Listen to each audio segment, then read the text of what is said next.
The mists that roll across the high peaks of the Andes have witnessed countless dawns, but none quite like those that saw the birth of what would become the most remarkable mountain empire the world has ever known.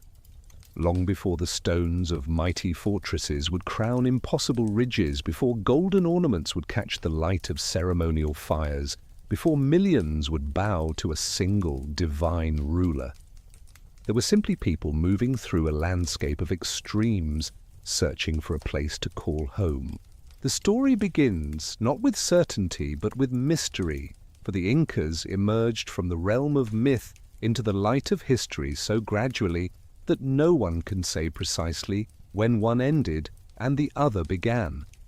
Their own tales spoke of origins both divine and humble, of ancestors who walked out of caves or rose from sacred waters, carrying with them the seeds of an empire that would one day stretch from the Amazon rainforest to the Pacific coast, from the deserts of Chile to the mountains of Colombia. According to the most cherished of these origin stories, the first Incas emerged from the waters of Lake Titicaca, that vast inland sea that sits so high in the mountains it seems to brush against the belly of the sky itself. The lake, bordered by beds of totora reeds that whispered secrets to the wind, was already ancient and sacred when the ancestors appeared. The creator god, Viracocha, they said, had risen from these waters at the beginning of time, bringing light to a world that had known only darkness. From this same sacred lake came Manco Capac and his sister wife, Mama Oclo, bearing a golden staff that would sink into the earth when they found the place destined to be the navel of their future empire. They wandered northward through valleys where the air grew thicker and warmer, where rivers carved their way between mountains that seemed to hold up the sky. The golden staff remained rigid in Manco Capac's hand as they passed through lands already occupied by other peoples, groups who had been farming these slopes and valleys for generations beyond counting. The Cajamarca, the Huala, the Alcaviza, and dozens of other ethnic groups had long ago learned to read the moods of the mountains, to coax crops from terraced fields, to weave elaborate textiles that told stories in their patterns. When they reached the valley of Cusco, something changed. Here, where several rivers converged like fingers closing into a palm, where the surrounding peaks stood like sentinels watching over fertile bottomlands, the golden staff sank deep into the dark soil. This valley, sitting at over 11,000 feet above sea level, would have challenged most peoples, but those who would become the Incas saw not limitation, but opportunity. The very difficulties of the landscape would forge them into something extraordinary. The valley was not empty when Manco Capac arrived with his small band of followers. The local peoples, particularly the Huala who controlled much of the region, did not simply step aside for these newcomers claiming divine mandate. The early years were marked by careful negotiation, strategic marriages, occasional conflicts, and the slow building of alliances. Manco Capac proved himself not just as a war leader, but as a diplomat who understood that lasting power came from cooperation as much as conquest. These first Incas were not yet the masters of stone that their descendants would become. Their early structures were built of fieldstone and adobe, practical rather than monumental. They learned from their neighbors, adopting and adapting agricultural techniques that had been refined over centuries. The potato, that humble tuber that would one day feed much of the world, was already being cultivated in hundreds of varieties. Maize grew in the lower, warmer sections of the valley, while quinoa thrived in the higher zones.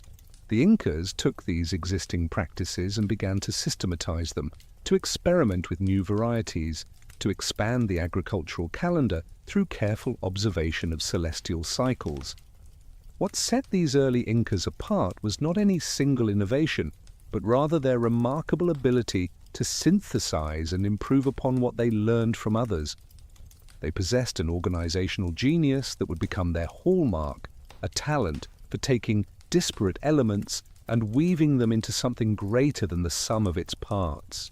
Where other groups might have been content to control their immediate valley, the Incas from the very beginning seemed to carry within them a vision of something larger. The social structure that emerged in these early years laid the groundwork for the elaborate hierarchy that would one day govern millions.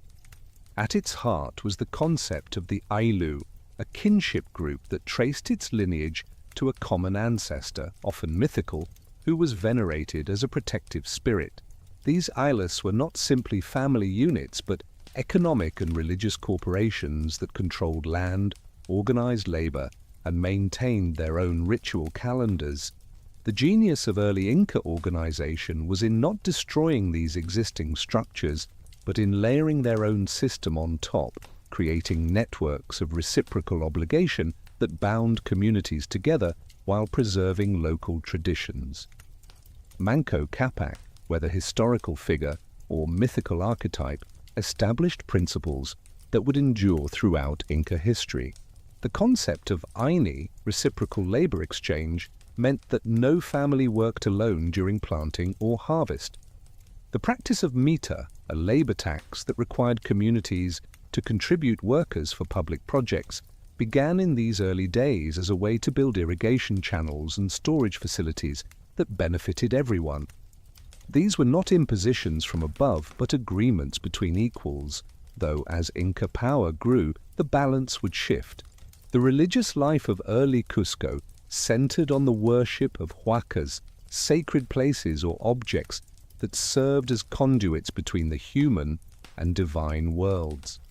Every spring, every distinctive rock formation, every mountain peak had its own spirit that needed to be acknowledged and appeased.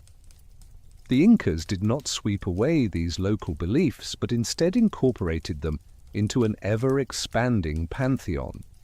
Inti, the sun god, who would become the supreme deity of the empire, was at this stage just one power among many, though the Incas claimed special relationship with him as their divine ancestor. The succession from Manco Capac to his son Sinchi Roca marked the beginning of a dynasty that would rule for over 300 years. Sinchi Roca, whose name meant magnificent warrior, expanded Inca influence through a combination of military pressure and diplomatic marriage. He understood that in the Andes, where vertical geography created numerous ecological zones within short distances, control meant not just conquering territory, but establishing relationships that allowed access to products from different altitudes. This concept of vertical archipelago would become fundamental to Inca success. A single community might control potato fields in the high Puna grasslands, maize plots in the temperate valleys, and coca plantations in the warm lowlands, with members moving seasonally between these different zones. The Incas expanded this principle, creating networks that eventually spanned from the Pacific coast to the Amazon basin, ensuring access to everything from seafood to tropical feathers, from salt to sacred coca leaves. Under the third ruler, Lope Yupanqui, the Incas began to develop the administrative techniques that would enable them to govern vast territories.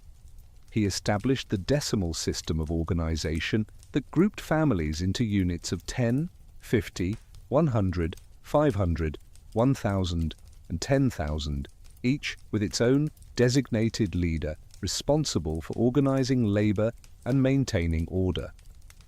This was not merely bureaucracy for its own sake, but a practical response to the challenges of managing increasingly complex agricultural and construction projects.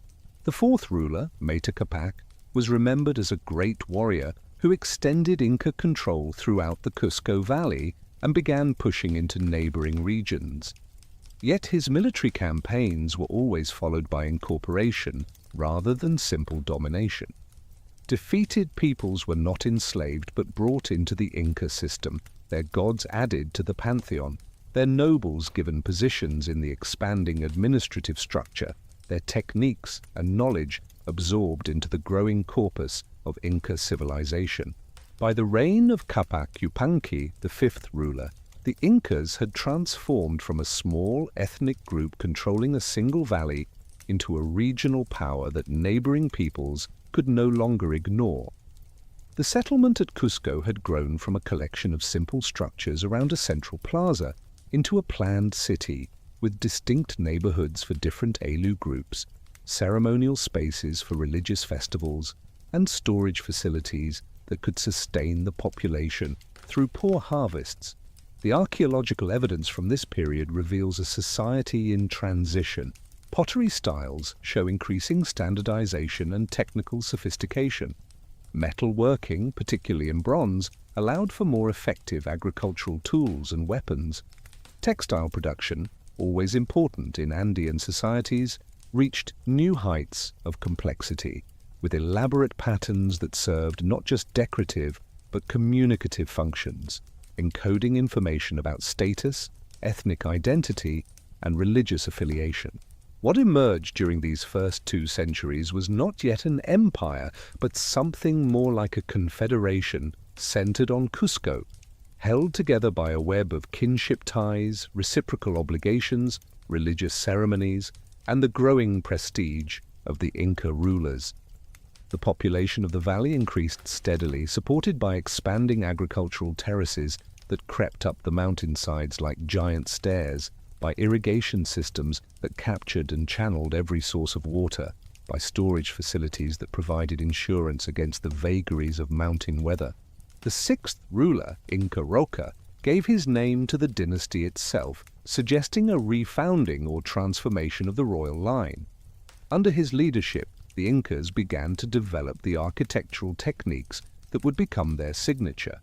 The precisely fitted stone blocks that would one day amaze conquistadors and archaeologists alike had their origins in this period, as Inca masons learned to shape granite and andesite with bronze tools and patient labor, creating walls that needed no mortar yet could withstand the earthquakes that regularly shook the Andes. Education became formalized under Inca Roca with the establishment of the Yachaywasi, houses of learning where the sons of nobles studied not just the arts of war and governance, but also engineering, astronomy, and the increasingly complex ritual calendar. The quipu, the system of knotted cords that served as the Inca writing system, developed from simple accounting devices into sophisticated tools capable of recording historical events, astronomical observations, and perhaps even narrative poems and songs. As the 7th ruler, Yahuwah Huacac, came to power, the Incas faced their first serious external challenges. The Chancas, a powerful confederation to the west, began pressing against Inca territories. The Collas, near Lake Titicaca, controlled vast herds of llamas and alpacas that the Incas needed for transportation and wool. The era of relatively peaceful expansion through marriage alliance and gradual incorporation was coming to an end. Yet even as storm clouds gathered, the foundations laid by these early rulers proved solid. The agricultural systems could support a growing population and, more importantly, free up labor for military campaigns. The administrative structure could mobilize thousands of workers for public projects or war.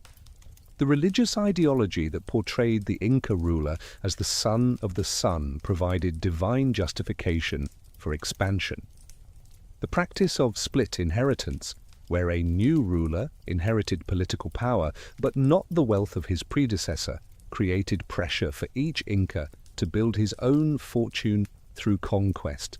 By the early 15th century, as the 8th ruler, Viracocha Inca, took the throne, the small band that had entered the Cusco Valley perhaps 200 years earlier had been transformed into a sophisticated state. They controlled a territory roughly the size of modern Switzerland, governing perhaps 250,000 people through a combination of direct rule and indirect influence. They had developed technologies and organizational systems that could support much greater expansion.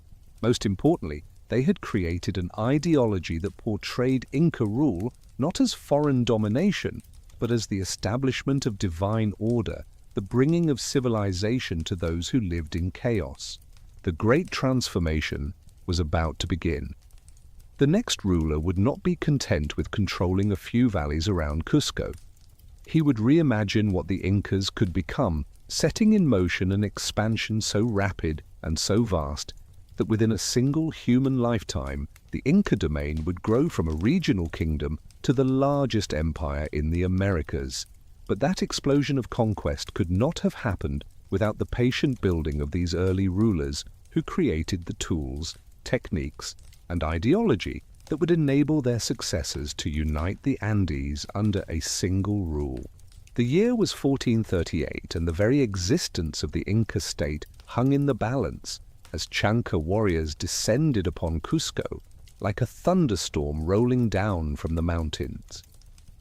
The elderly ruler Viracocha Inca had fled the capital with his designated heir, leaving behind a son whom history would remember by his later name Pachacuti, meaning world transformer, or he who overturns space and time. This young prince, who had not been groomed for leadership, would prove to be exactly what his name suggested, fundamentally reshaping not just the Inca state, but the entire Andean world.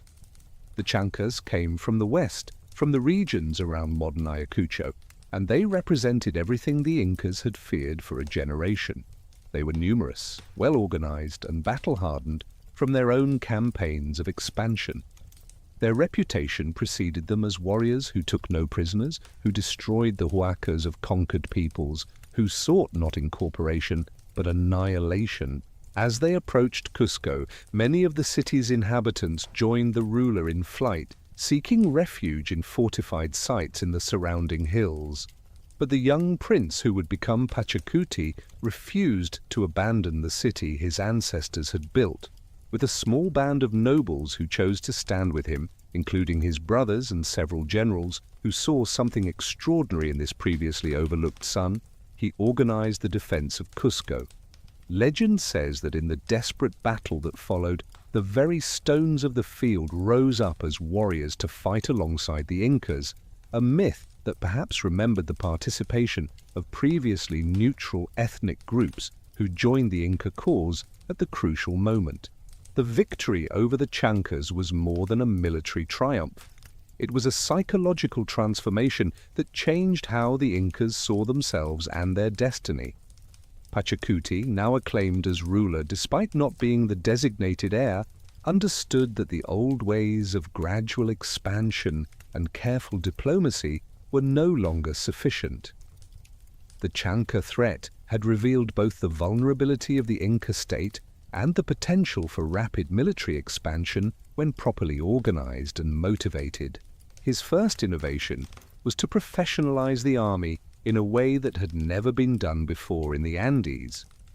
Previously, Inca forces had been assembled from the traditional Ayllu kinship groups, with each unit fighting under its own leaders, using its own preferred weapons and tactics. Pachacuti created standardized units organized on the decimal system, with regular training, standardized weapons, and a clear chain of command leading directly to himself. Bronze weapons became standard issue, with specialized units of slingers, spearmen, and club wielders trained to work in coordination. The military tactics that Pachacuti developed showed a sophisticated understanding of Andean warfare and geography. He recognized that in the vertical landscape of the Andes, control of the high ground was essential. His armies became masters of rapid movement through difficult terrain, using llama trains for supplies but capable of sustained campaigns far from their bases. He developed the practice of building fortified supply depots at regular intervals, allowing his armies to operate at distances that would have been impossible for forces that needed to live off the land. But perhaps his greatest military innovation was psychological rather than tactical. Pachacuti understood that the mere reputation of Inca power could win battles without fighting. He instituted the practice of sending ambassadors to neighboring peoples before military campaigns, offering them the opportunity to join the Inca state voluntarily. These ambassadors came bearing gifts of fine textiles, precious objects, and most importantly, detailed explanations of the benefits of Inca rule. improved agriculture through new techniques and crops, access to products from different ecological zones, protection from other aggressive neighbors, and participation in the great festivals and ceremonies of Cusco. Those who accepted voluntary incorporation were treated with honor, their leaders confirmed in their positions, their gods recognized, and their customs respected. Those who resisted faced not just military defeat, but a deliberate campaign to erase their identity, with their populations scattered through the Mitma system of forced resettlement, their huacas destroyed or removed to Cusco, their histories forgotten in favor of Inca-approved narratives. The Mitma system became one of Pachacuti's most effective tools for maintaining control over conquered territories. Entire communities could be relocated from their ancestral homes to distant provinces, while loyal populations from the Inca heartland were settled in newly conquered areas. This served multiple purposes beyond simple control. It spread Inca agricultural and engineering techniques, facilitated the spread of Quechua as a common language, and created networks of obligation and interdependence that made rebellion nearly impossible. Yet the Mitma system was not simply punitive. Communities relocated to new areas often received better lands than those they had left, access to new resources, and the protection and support of the Inca state in establishing themselves.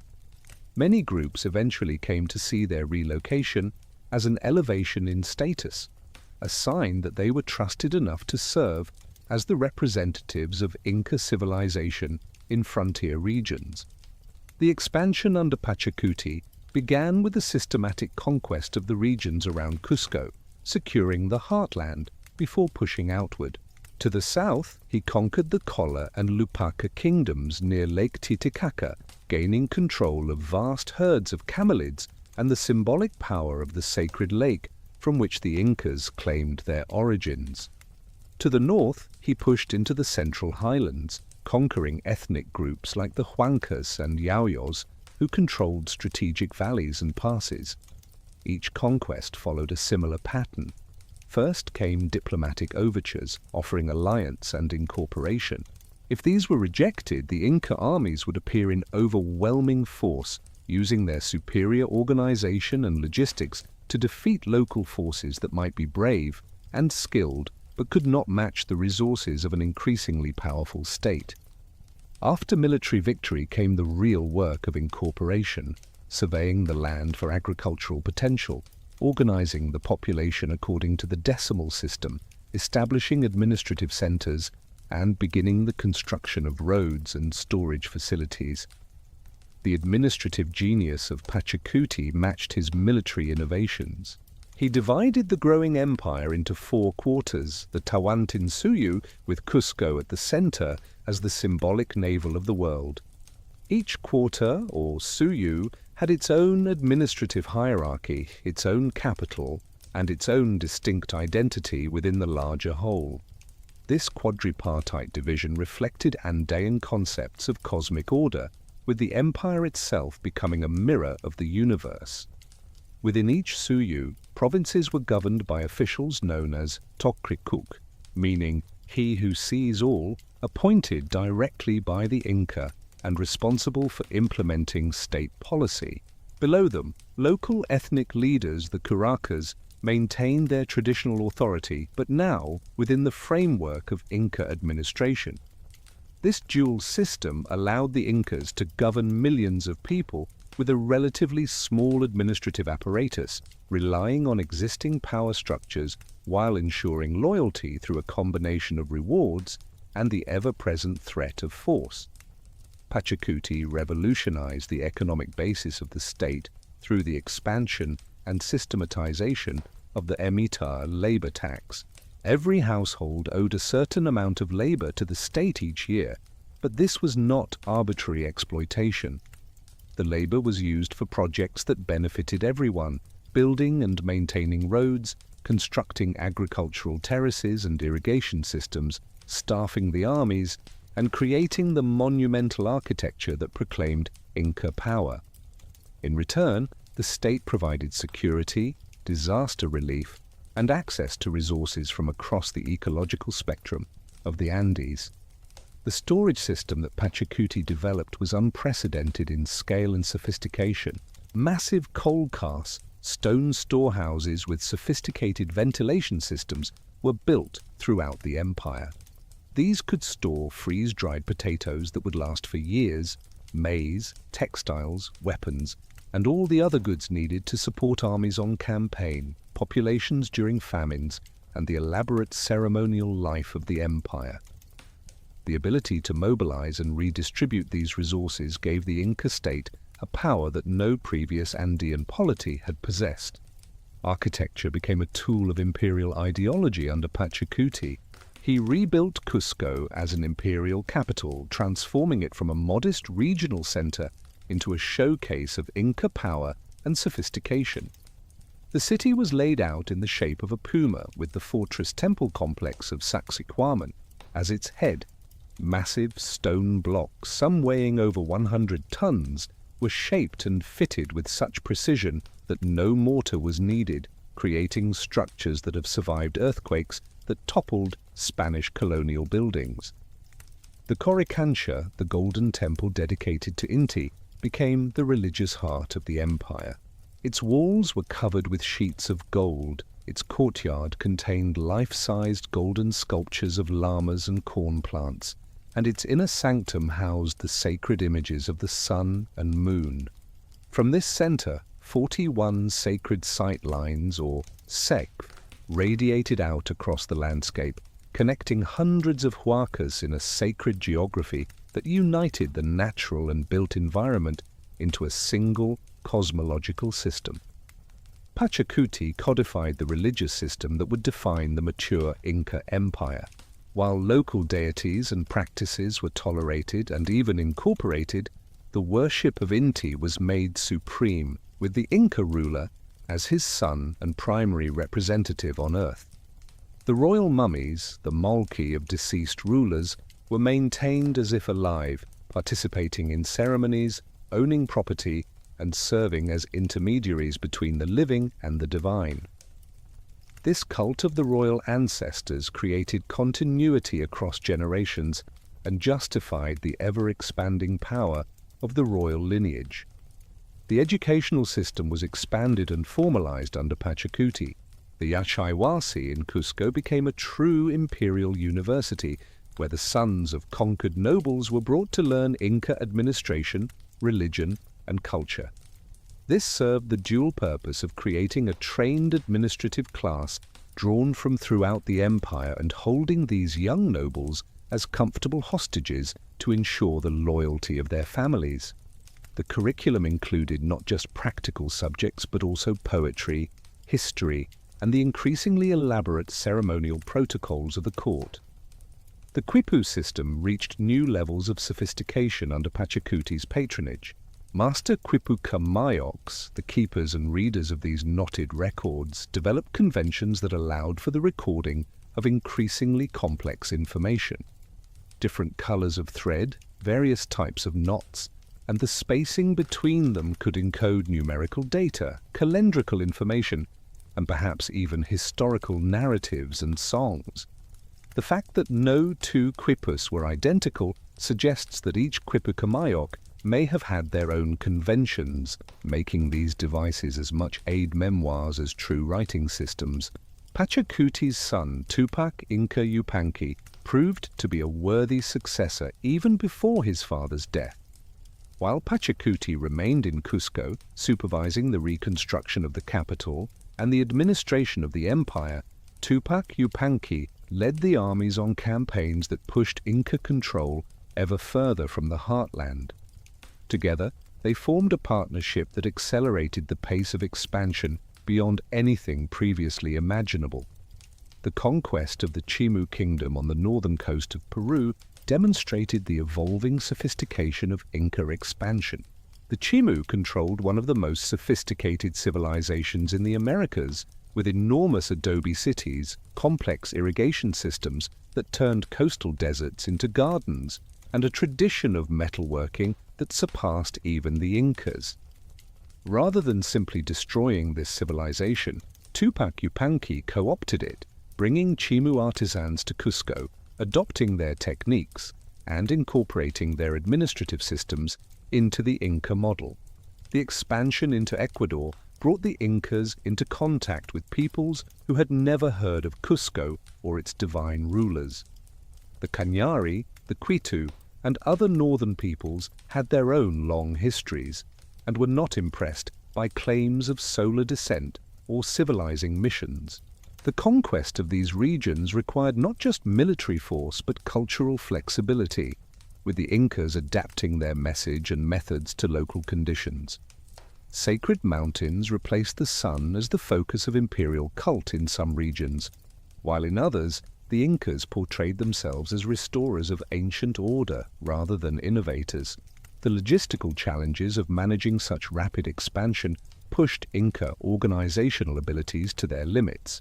The road system, which would eventually stretch for over 25,000 miles, began to take shape as a unified network rather than a collection of local paths.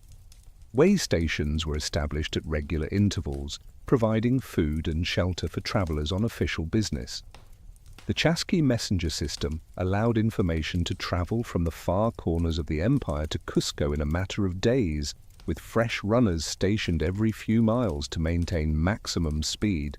Agricultural innovation kept pace with territorial expansion.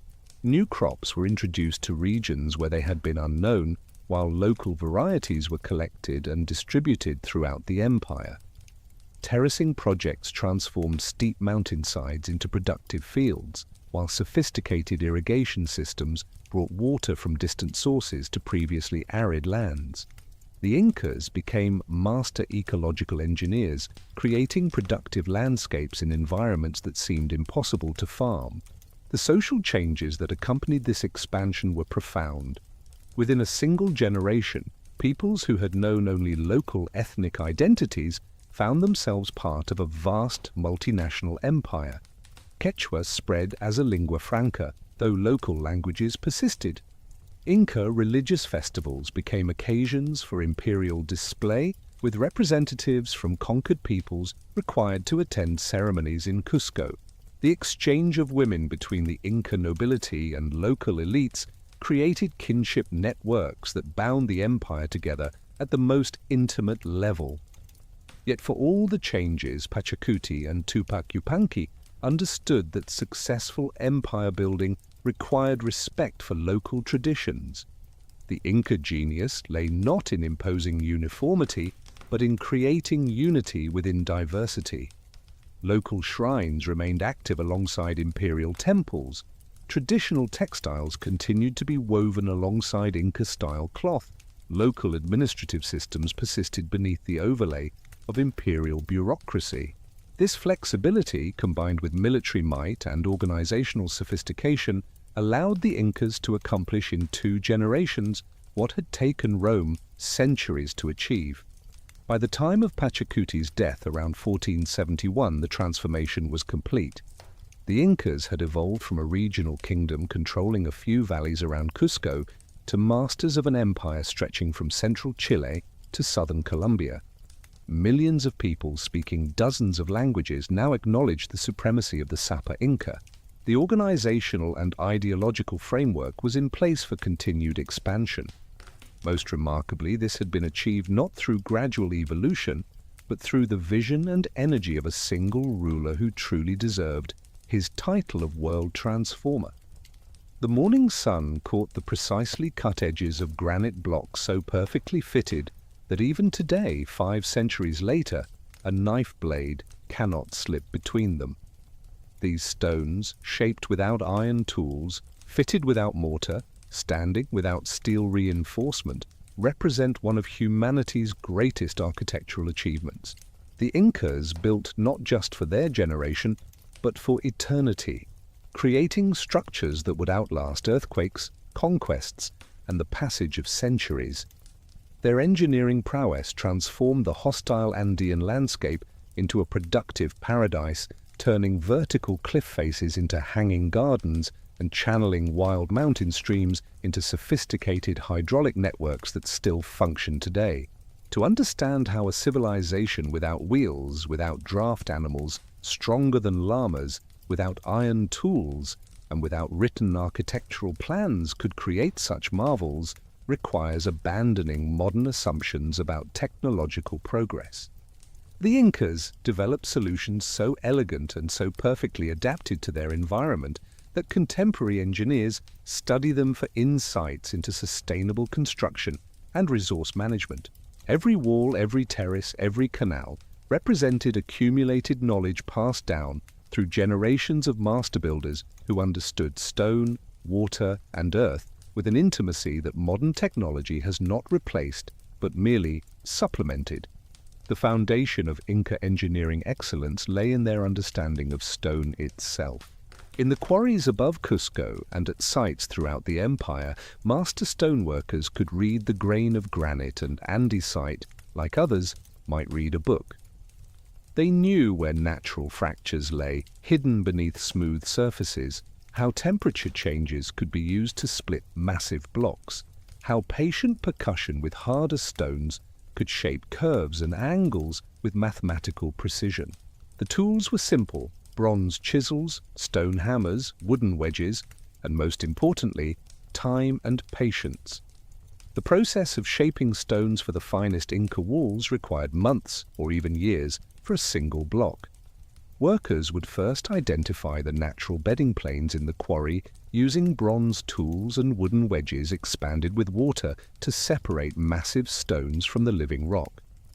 These rough blocks, some weighing over 100 tons, were then moved to construction sites using techniques that remain partially mysterious.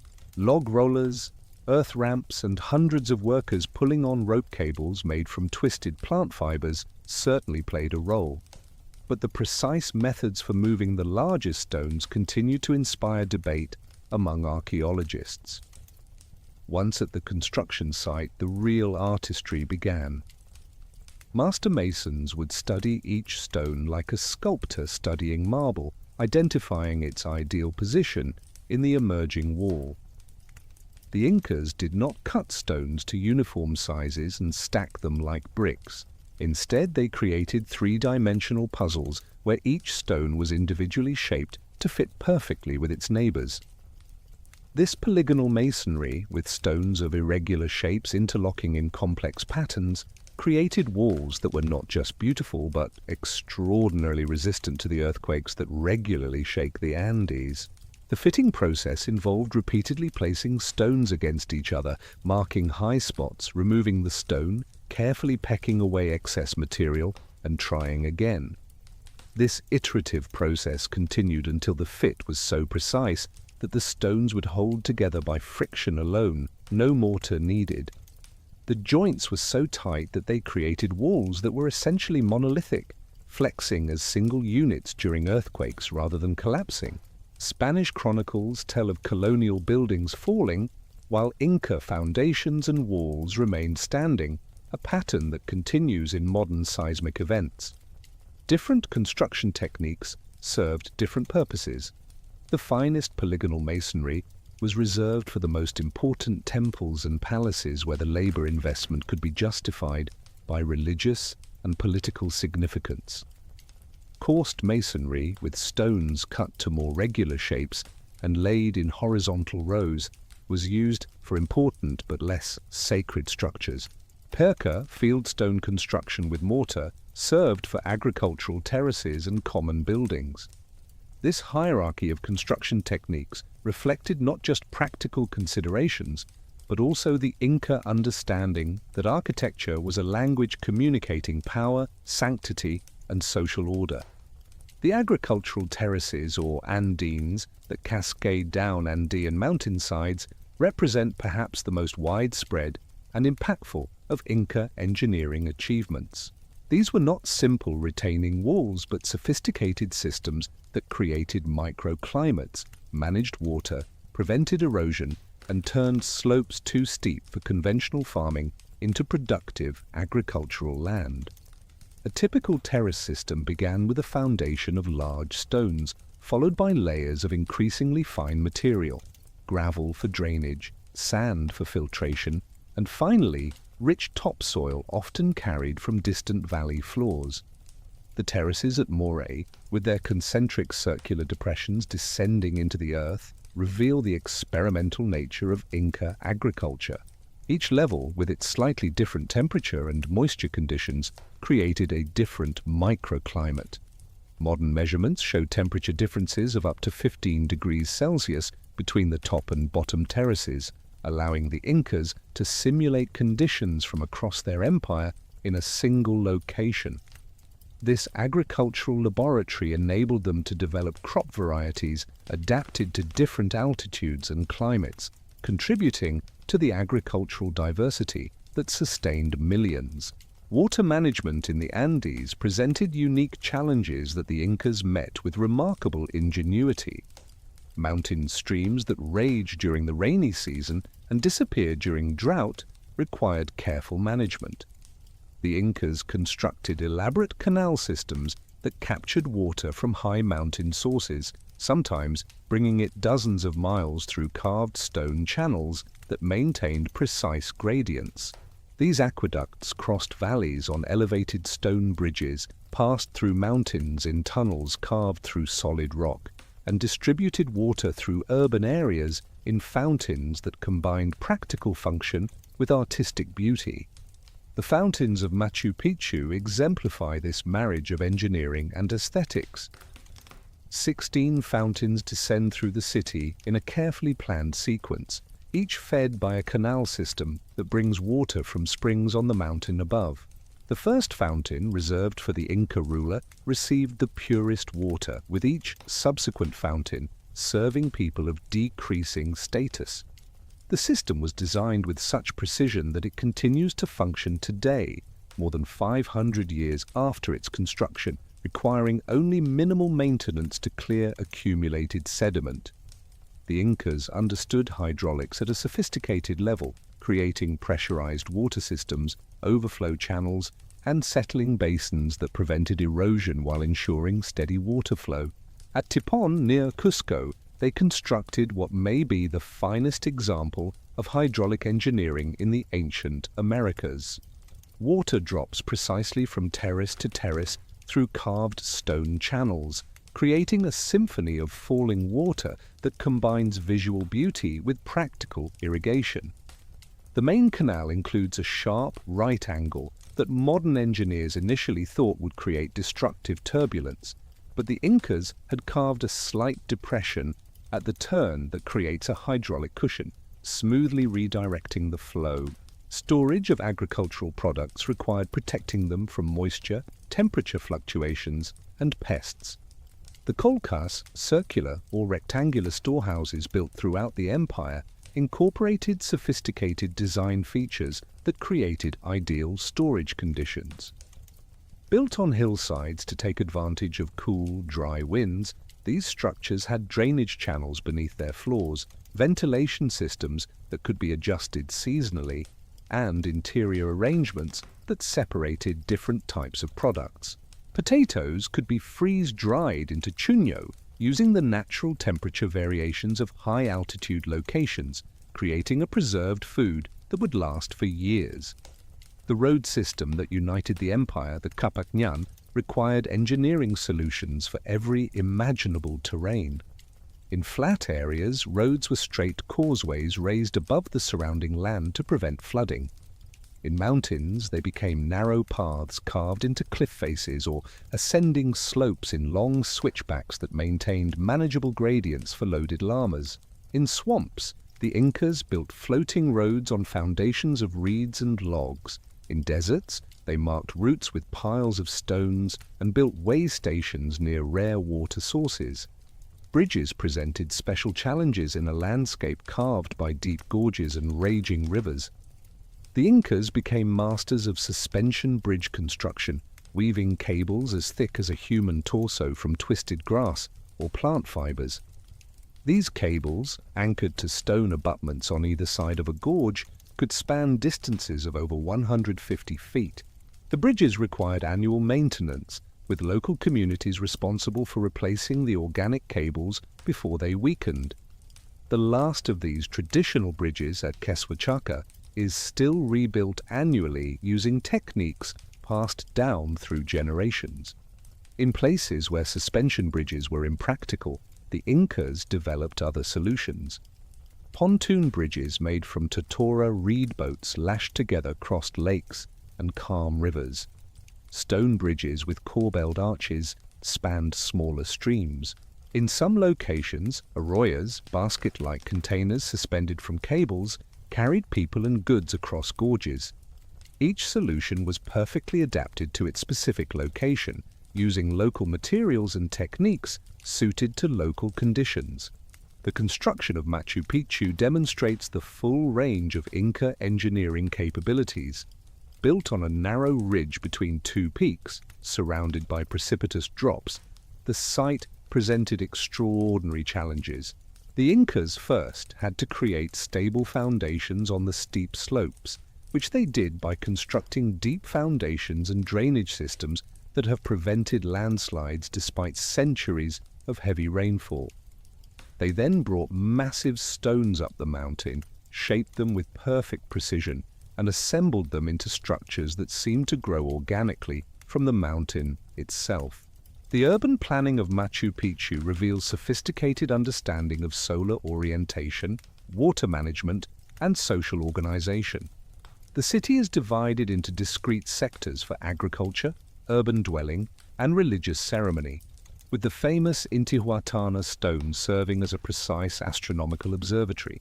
The entire complex functions as an integrated system, with agricultural terraces providing food, sophisticated drainage preventing erosion, and religious structures aligned with celestial events that marked important dates in the agricultural calendar.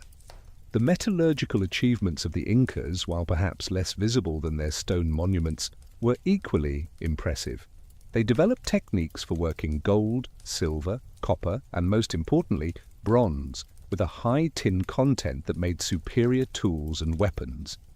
The ability to cast bronze in complex shapes allowed them to create architectural fittings, surgical instruments, and agricultural implements that enhanced their other technological achievements.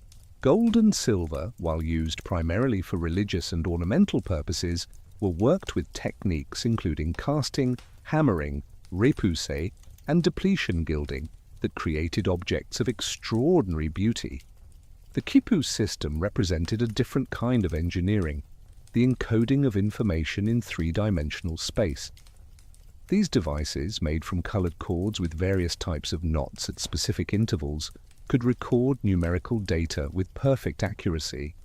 But recent research suggests they may have been capable of much more. The combination of cord color, knot type, knot position, and cord spacing created a system with enough variables to potentially encode narrative information.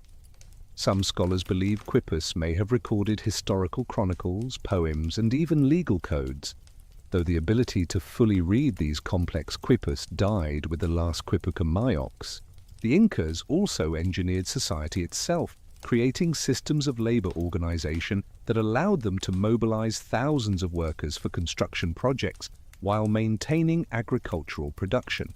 The MET system was carefully calibrated to avoid disrupting crucial agricultural cycles, with different communities contributing labor at different times of year. Work crews were organized with military precision, with designated leaders, specific quotas, and sophisticated logistical support. The ability to feed, house, and organize thousands of workers at remote construction sites required planning and administrative capabilities that rivaled the physical engineering of the projects themselves. Textile production represented another form of engineering, with the Incas developing looms and techniques that could create cloth of extraordinary fineness. Some imperial textiles had thread counts exceeding those of modern industrial fabrics, with complex patterns that required mathematical precision to execute. The development of dyes from plants, minerals, and insects produced a palette of colors that remained bright and fast through centuries. Textiles served not just practical purposes, but functioned as a form of communication, with patterns and colors indicating ethnic identity, social status, and religious affiliation. The acoustic engineering in Inca structures reveals yet another dimension of their technological sophistication. At sites like Chenco and Machu Picchu, carved stone chambers create acoustic effects that amplify and direct sound in specific ways. These may have been used for religious ceremonies where the voice of a priest could seem to emerge from the stone itself, creating powerful psychological effects on participants. The precise carving required to achieve these acoustic properties suggests deliberate design rather than accidental discovery. Urban planning in Inca cities incorporated principles of cosmic geography, with streets and buildings aligned to astronomical phenomena and sacred landscape features. Cusco, rebuilt by Pachacuti in the shape of a puma, integrated natural and constructed features into a unified design. The canalization of the rivers that flowed through the city, the creation of perfectly straight streets, and the placement of temples and palaces according to Seki lines created an urban environment that was simultaneously practical and sacred. The Incas understood that engineering was not just about imposing human will on nature, but about working in harmony with natural forces. Their structures followed the contours of the landscape rather than dominating it. Their agricultural systems enhanced rather than depleted soil fertility. Their water management worked with natural drainage patterns rather than against them. This philosophy of engineering, so different from the modern approach of overcoming nature through brute force, created infrastructure that has proven remarkably resilient and sustainable. Perhaps most remarkably, all of these achievements were accomplished without many of the technologies considered essential for monumental construction. The Incas had no wheeled vehicles to transport stones, no iron tools to cut them, no written plans to guide construction, no draft animals stronger than llamas to provide power. Yet they created structures that rival or exceed anything built by civilizations with access to these technologies. Their achievements stand as testimony that human ingenuity, social organization, and deep understanding of materials and environment can accomplish feats that seem impossible even by modern standards. The legacy of Inca engineering extends beyond the impressive ruins that draw millions of tourists. Modern engineers study Inca techniques for insights into earthquake-resistant construction, sustainable agriculture, and water management in mountain environments. Development projects in the Andes have found that rehabilitating ancient Inca agricultural terraces and irrigation systems is often more effective than introducing modern technologies poorly suited to the environment. The Incas engineered not just structures but entire landscapes, creating productive and sustainable systems that supported millions of people in one of Earth's most challenging environments. Their achievement was not just in building an empire, but in demonstrating that human civilization could flourish in harmony with nature rather than in opposition to it. The divine radiance of the Sapa Inca illuminated every corner of the empire like the rays of his father, the sun reaching into valleys shadowed by towering peaks and across plains where the horizons seemed to stretch into infinity. To understand the Inca Empire, one must comprehend that it was not merely a political state, but a cosmic order made manifest on Earth, a living theology where every person, from the highest noble to the humblest farmer, played a predetermined role in maintaining the balance between the human and divine worlds. The social architecture of Tawantinsuyu was as precisely constructed as any stone wall in Cusco, with each human component fitted into place through birth, obligation, and sacred purpose. At the apex of this divine hierarchy sat the Sapa Inca, a being who transcended ordinary mortality to exist simultaneously in human and divine realms. He was not simply chosen by the sun god Inti, but was literally understood to be the son of the sun, sharing divine essence with the celestial body that brought life to the world. When he walked through Cusco or traveled the royal roads, people would prostrate themselves and dare not look directly upon his face, for to gaze upon divinity could blind mortal eyes. Even the greatest nobles approached him with a burden on their backs, symbolizing their inferior status, and spoke to him only when spoken to, using elaborate formulations that acknowledged his divine nature. The sacred person of the Sapa Inca was surrounded by elaborate protocols that maintained his separation from ordinary humanity. He ate from gold and silver plates that were used once and then destroyed, lest common hands contaminate what had touched divine lips. His clothing, woven from the finest vicuña wool by the most skilled chosen women, was worn once and then burned. When he travelled, he was carried in a litter decorated with gold and feathers, preceded by servants who swept the road clean and scattered flower petals in his path. Even his nail clippings and hair were carefully collected and burned in special ceremonies to prevent sorcerers from using these divine substances for evil purposes. Yet the Sapa Inca was also bound by obligations as rigid as those imposed on his subjects. He was responsible for maintaining cosmic order, ensuring that the sun rose each day, that rain fell in its season, and that the earth brought forth its abundance. Natural disasters, military defeats, or agricultural failures reflected directly on his divine efficacy.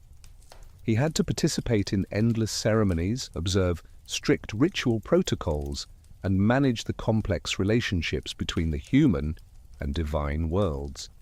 His was a divinity hedged about with restrictions, a godhood that was as much burden as privilege. The institution of the Panica, the royal descent group, created a unique system where death did not end a ruler's influence. When a Sapa Inca died, his palace, lands, servants, and accumulated wealth did not pass to his successor, but remained with his mummy and the Panica formed by his descendants. The mummy, carefully preserved and tended, continued to live in its palace, participating in ceremonies, receiving visitors, and even traveling to important festivals. The members of the Panica served as the voice and hands of their deceased ancestor, managing his properties and maintaining his cult. This system of split inheritance had profound implications for imperial expansion. Each new ruler inherited the title and political power, but not the accumulated wealth of his predecessors. He needed to build his own palace, accumulate his own treasures, and establish his own Panica that would maintain his cult after death. This created an inexorable pressure for expansion, as each ruler sought to conquer new territories to support his household and ensure his eternal legacy. The empire grew not just from ambition, but from the structural requirements of its social system. The royal family extended far beyond the immediate relatives of the Sapa Inca. The concept of blood purity was central to Inca ideology, with elaborate genealogies traced back to Manco Capac and Mama Oclo, the founding couple who emerged from Lake Titicaca. Primary wives of the Sapa Inca came from his own family, often full sisters, to maintain the purity of the solar bloodline. This sacred incest, shocking to Spanish observers, reflected the Inca belief that divine blood should not be diluted by mixing with purely human lineages. Secondary wives, drawn from the nobility of Cusco and conquered provinces, created a complex web of relationships that bound the empire together. These marriages were political alliances that gave provincial elites a stake in the imperial system, while providing the Sapa Inca with hundreds of children who could serve as administrators, generals, and priests throughout the empire. The royal household might include hundreds of women and thousands of children, each with specific ranks and roles determined by their mother's status and their order of birth. Below the royal family, Inca society was organized in a hierarchy as precise as the courses of stone in their finest walls. The nobility of Cusco, the ethnic Incas who traced their ancestry to the original inhabitants of the Sacred Valley, formed the highest tier of non-royal society. They were divided into two groups, the Hanan, or Upper Cusco, generally of higher status, and the Hurin, or Lower Cusco, This dual organization, which appeared throughout Inca society, reflected fundamental Andean concepts of complementary opposition, with the two halves competing yet cooperating to maintain social balance. The Incas of privilege, as the Spanish called them, were provincial nobles who had earned honorary Inca status through exceptional service to the empire. These might be generals who had won important victories, administrators who had successfully integrated new territories, or local rulers who had voluntarily submitted to Inca authority. They received the right to wear certain Inca insignia, to participate in ceremonies in Cusco, and to have their sons educated in the imperial schools. This system of earned nobility created pathways for advancement that motivated provincial elites to serve imperial interests. The construction of Machu Picchu demonstrates the full range of Inca engineering capabilities. Built on a narrow ridge between two peaks, surrounded by precipitous drops, the site presented extraordinary challenges. The Incas first had to create stable foundations on the steep slopes, which they did by constructing deep foundations and drainage systems that have prevented landslides despite centuries of heavy rainfall. They then brought massive stones up the mountain, shaped them with perfect precision, and assembled them into structures that seemed to grow organically from the mountain itself. The urban planning of Machu Picchu reveals sophisticated understanding of solar orientation, water management, and social organization. The city is divided into discrete sectors for agriculture, urban dwelling, and religious ceremony, with the famous Intihuatana stone serving as a precise astronomical observatory. The entire complex functions as an integrated system, with agricultural terraces providing food, sophisticated drainage preventing erosion, and religious structures aligned with celestial events that marked important dates in the agricultural calendar. The metallurgical achievements of the Incas, while perhaps less visible than their stone monuments, were equally impressive. They developed techniques for working gold, silver, copper, and most importantly, bronze, with a high tin content that made superior tools and weapons. The ability to cast bronze in complex shapes allowed them to create architectural fittings, surgical instruments, and agricultural implements that enhanced their other technological achievements. Gold and silver, while used primarily for religious and ornamental purposes, were worked with techniques including casting, hammering, repoussé, and depletion gilding that created objects of extraordinary beauty. The quipu system represented a different kind of engineering, the encoding of information in three-dimensional space. These devices, made from colored cords with various types of knots at specific intervals, could record numerical data with perfect accuracy. But recent research suggests they may have been capable of much more. The combination of cord color, knot type, knot position, and cord spacing created a system with enough variables to potentially encode narrative information. Some scholars believe quipus may have recorded historical chronicles, poems, and even legal codes, though the ability to fully read these complex quipus died with the last Quipuca Mayox. The Incas also engineered society itself, creating systems of labor organization that allowed them to mobilize thousands of workers for construction projects while maintaining agricultural production.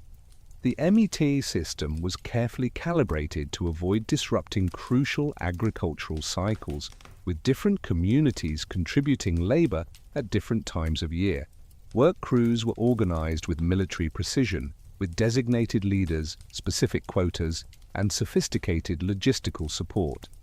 The ability to feed, house, and organize thousands of workers at remote construction sites required planning and administrative capabilities that rivaled the physical engineering of the projects themselves. Textile production represented another form of engineering, with the Incas developing looms and techniques that could create cloth of extraordinary fineness. Some imperial textiles had thread counts exceeding those of modern industrial fabrics, with complex patterns that required mathematical precision to execute. The development of dyes from plants, minerals, and insects produced a palette of colors that remained bright and fast through centuries. Textiles served not just practical purposes, but functioned as a form of communication, with patterns and colors indicating ethnic identity, social status, and religious affiliation. The acoustic engineering in Inca structures reveals yet another dimension of their technological sophistication.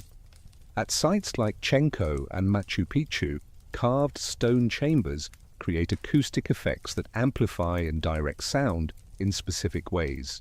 These may have been used for religious ceremonies where the voice of a priest could seem to emerge from the stone itself, creating powerful psychological effects on participants. The precise carving required to achieve these acoustic properties suggests deliberate design rather than accidental discovery. Urban planning in Inca cities incorporated principles of cosmic geography, with streets and buildings aligned to astronomical phenomena and sacred landscape features. Cusco, rebuilt by Pachacuti in the shape of a puma, integrated natural and constructed features into a unified design. The canalization of the rivers that flowed through the city, the creation of perfectly straight streets, and the placement of temples and palaces according to Seki lines created an urban environment that was simultaneously practical and sacred. The Incas understood that engineering was not just about imposing human will on nature, but about working in harmony with natural forces. Their structures followed the contours of the landscape rather than dominating it. Their agricultural systems enhanced rather than depleted soil fertility. Their water management worked with natural drainage patterns rather than against them. This philosophy of engineering, so different from the modern approach of overcoming nature through brute force, created infrastructure that has proven remarkably resilient and sustainable. Perhaps most remarkably, all of these achievements were accomplished without many of the technologies considered essential for monumental construction. The Incas had no wheeled vehicles to transport stones, no iron tools to cut them, no written plans to guide construction, no draft animals stronger than llamas to provide power. Yet they created structures that rival or exceed anything built by civilizations with access to these technologies. Their achievements stand as testimony that human ingenuity, social organization, and deep understanding of materials and environment can accomplish feats that seem impossible even by modern standards. The legacy of Inca engineering extends beyond the impressive ruins that draw millions of tourists. Modern engineers study Inca techniques for insights into earthquake-resistant construction, sustainable agriculture, and water management in mountain environments. Development projects in the Andes have found that rehabilitating ancient Inca agricultural terraces and irrigation systems is often more effective than introducing modern technologies poorly suited to the environment. The Incas engineered not just structures but entire landscapes, creating productive and sustainable systems that supported millions of people in one of Earth's most challenging environments.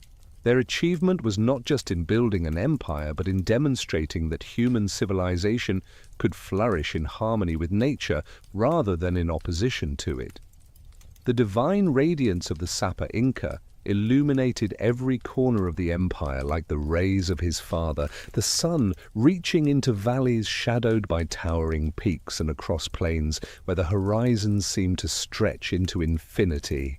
To understand the Inca Empire, one must comprehend that it was not merely a political state, but a cosmic order made manifest on Earth, a living theology where every person, from the highest noble to the humblest farmer, played a predetermined role in maintaining the balance between the human and divine worlds.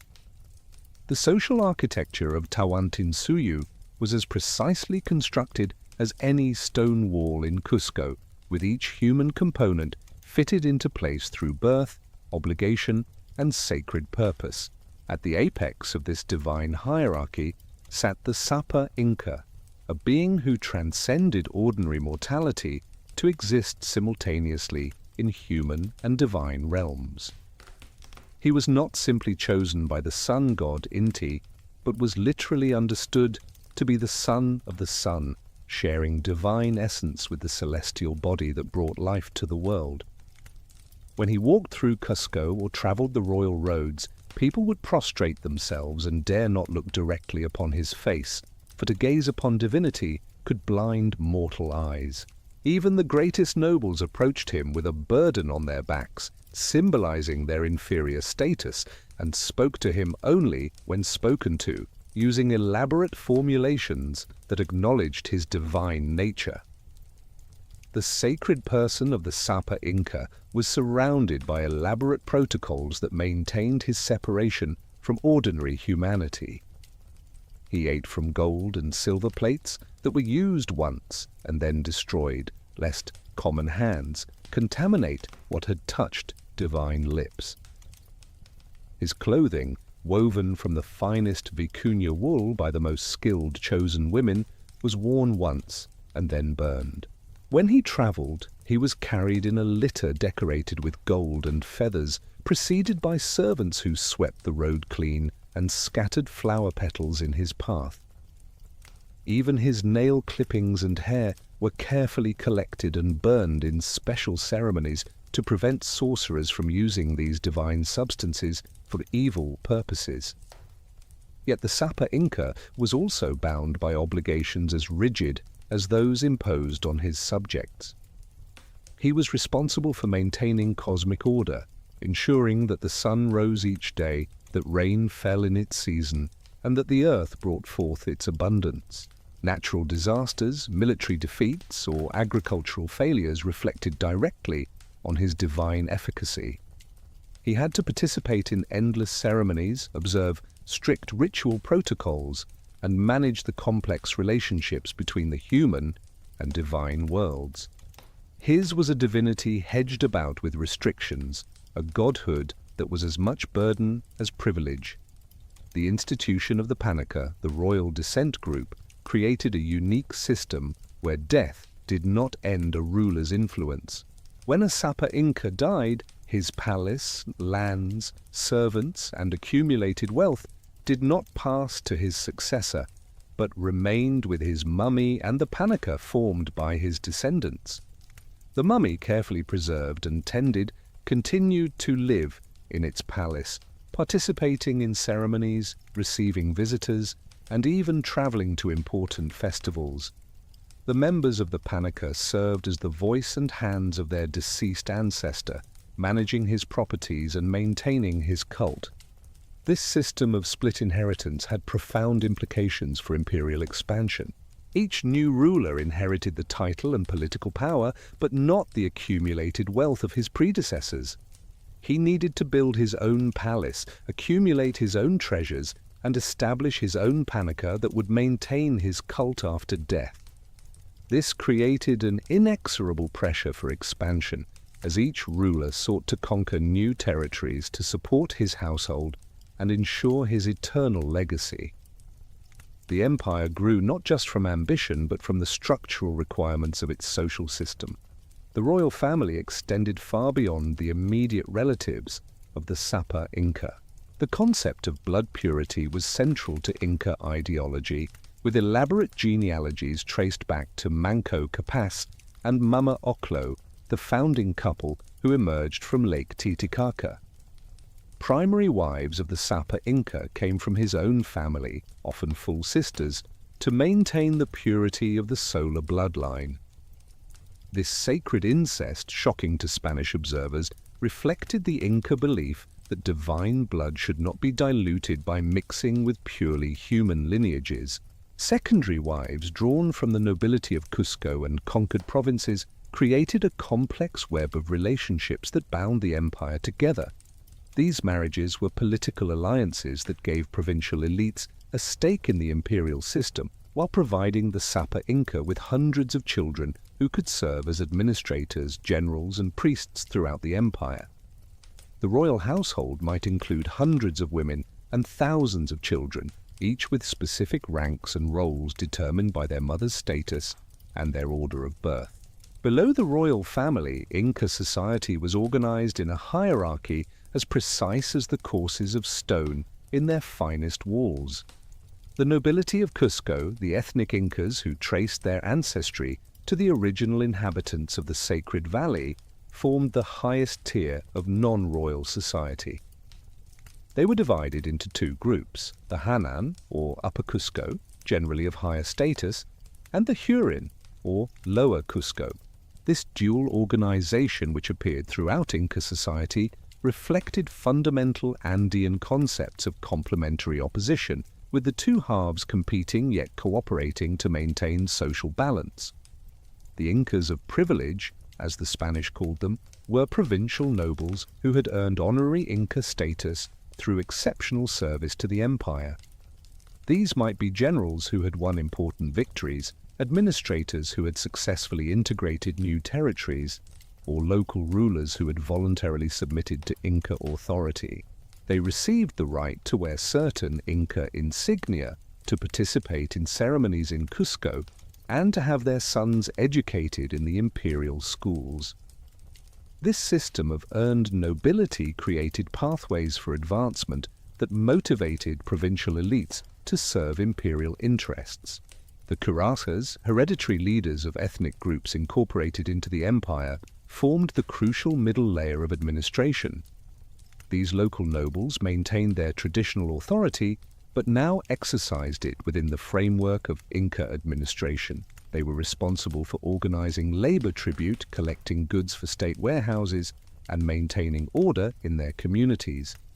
The Incas generally confirmed existing noble families in their positions, understanding that legitimate local authority was more effective than imposed foreign rule.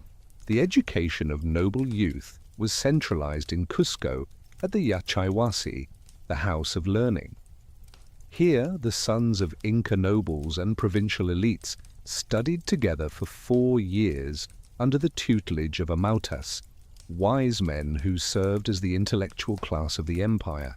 The curriculum included not just practical subjects like administration, engineering, and military tactics, but also history, poetry, religion, and the increasingly complex protocols of court ceremony.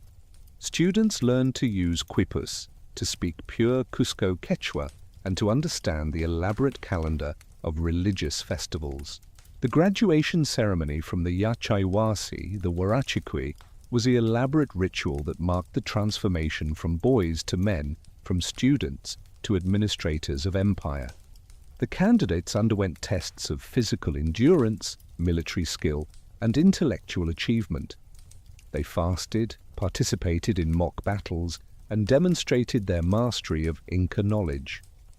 Successful graduates received the insignia of Inca nobility, elaborate ear spools that stretched their earlobes, earning them the Spanish nickname orellones, or big ears. They were now ready to serve the empire as administrators, military officers, or priests. For women of noble blood, the path was different, but equally structured.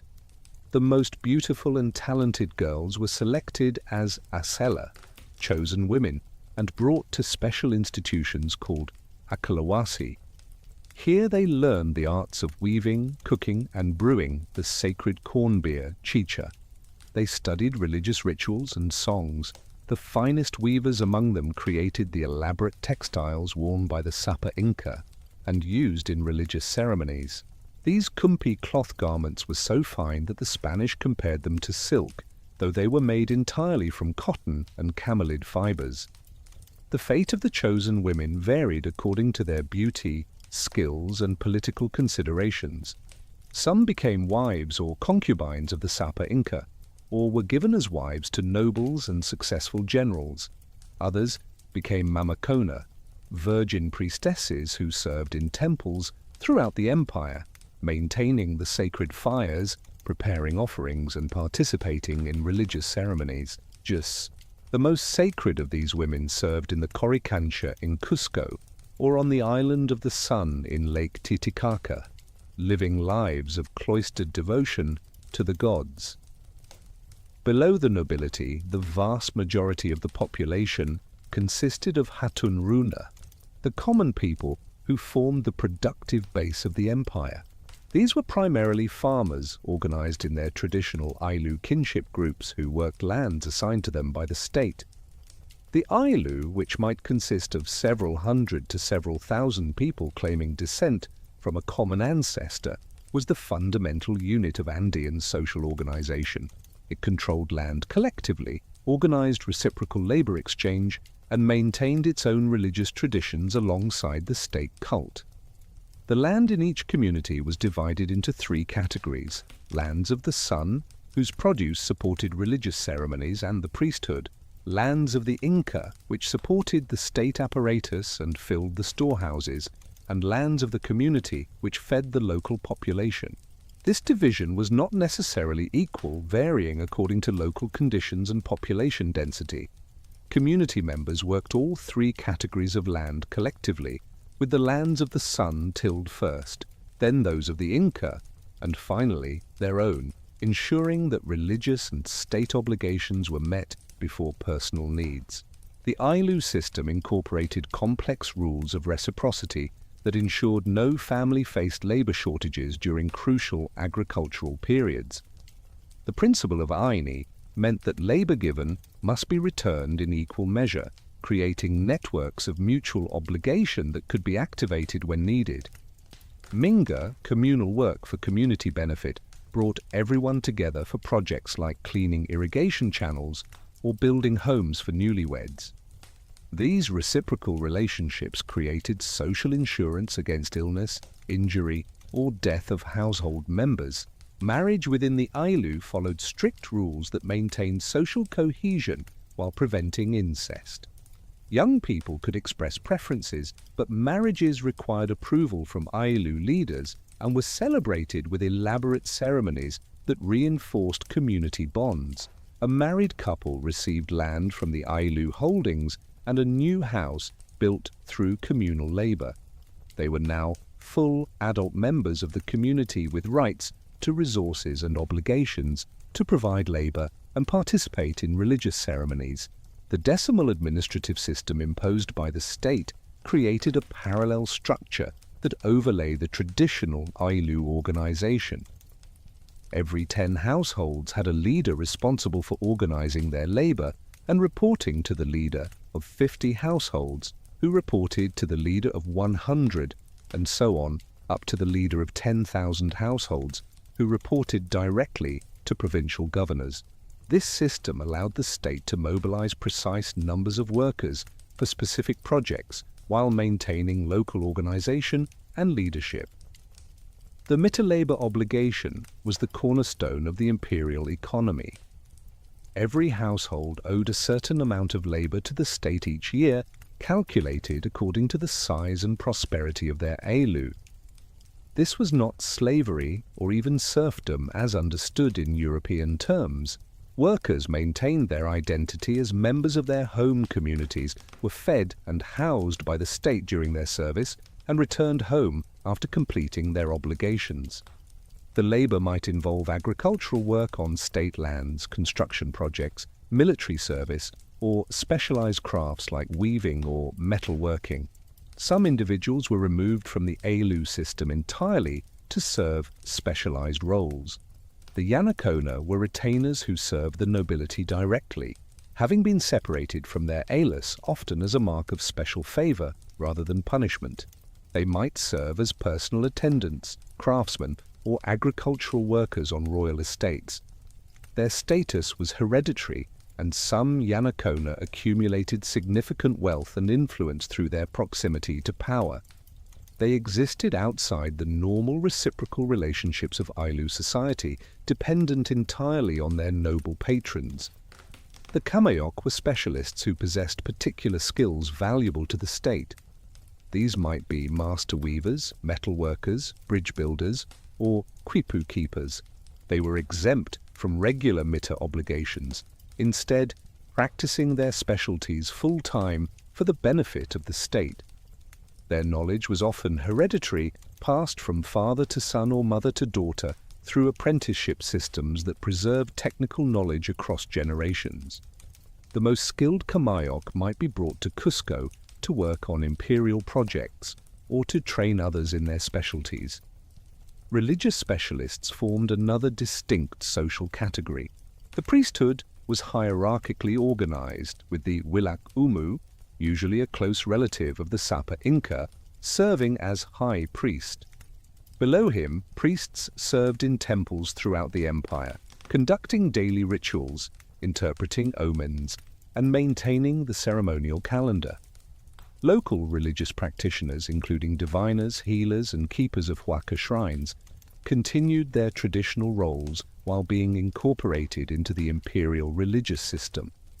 The festival calendar created rhythms that united all levels of society in shared celebration and religious observance.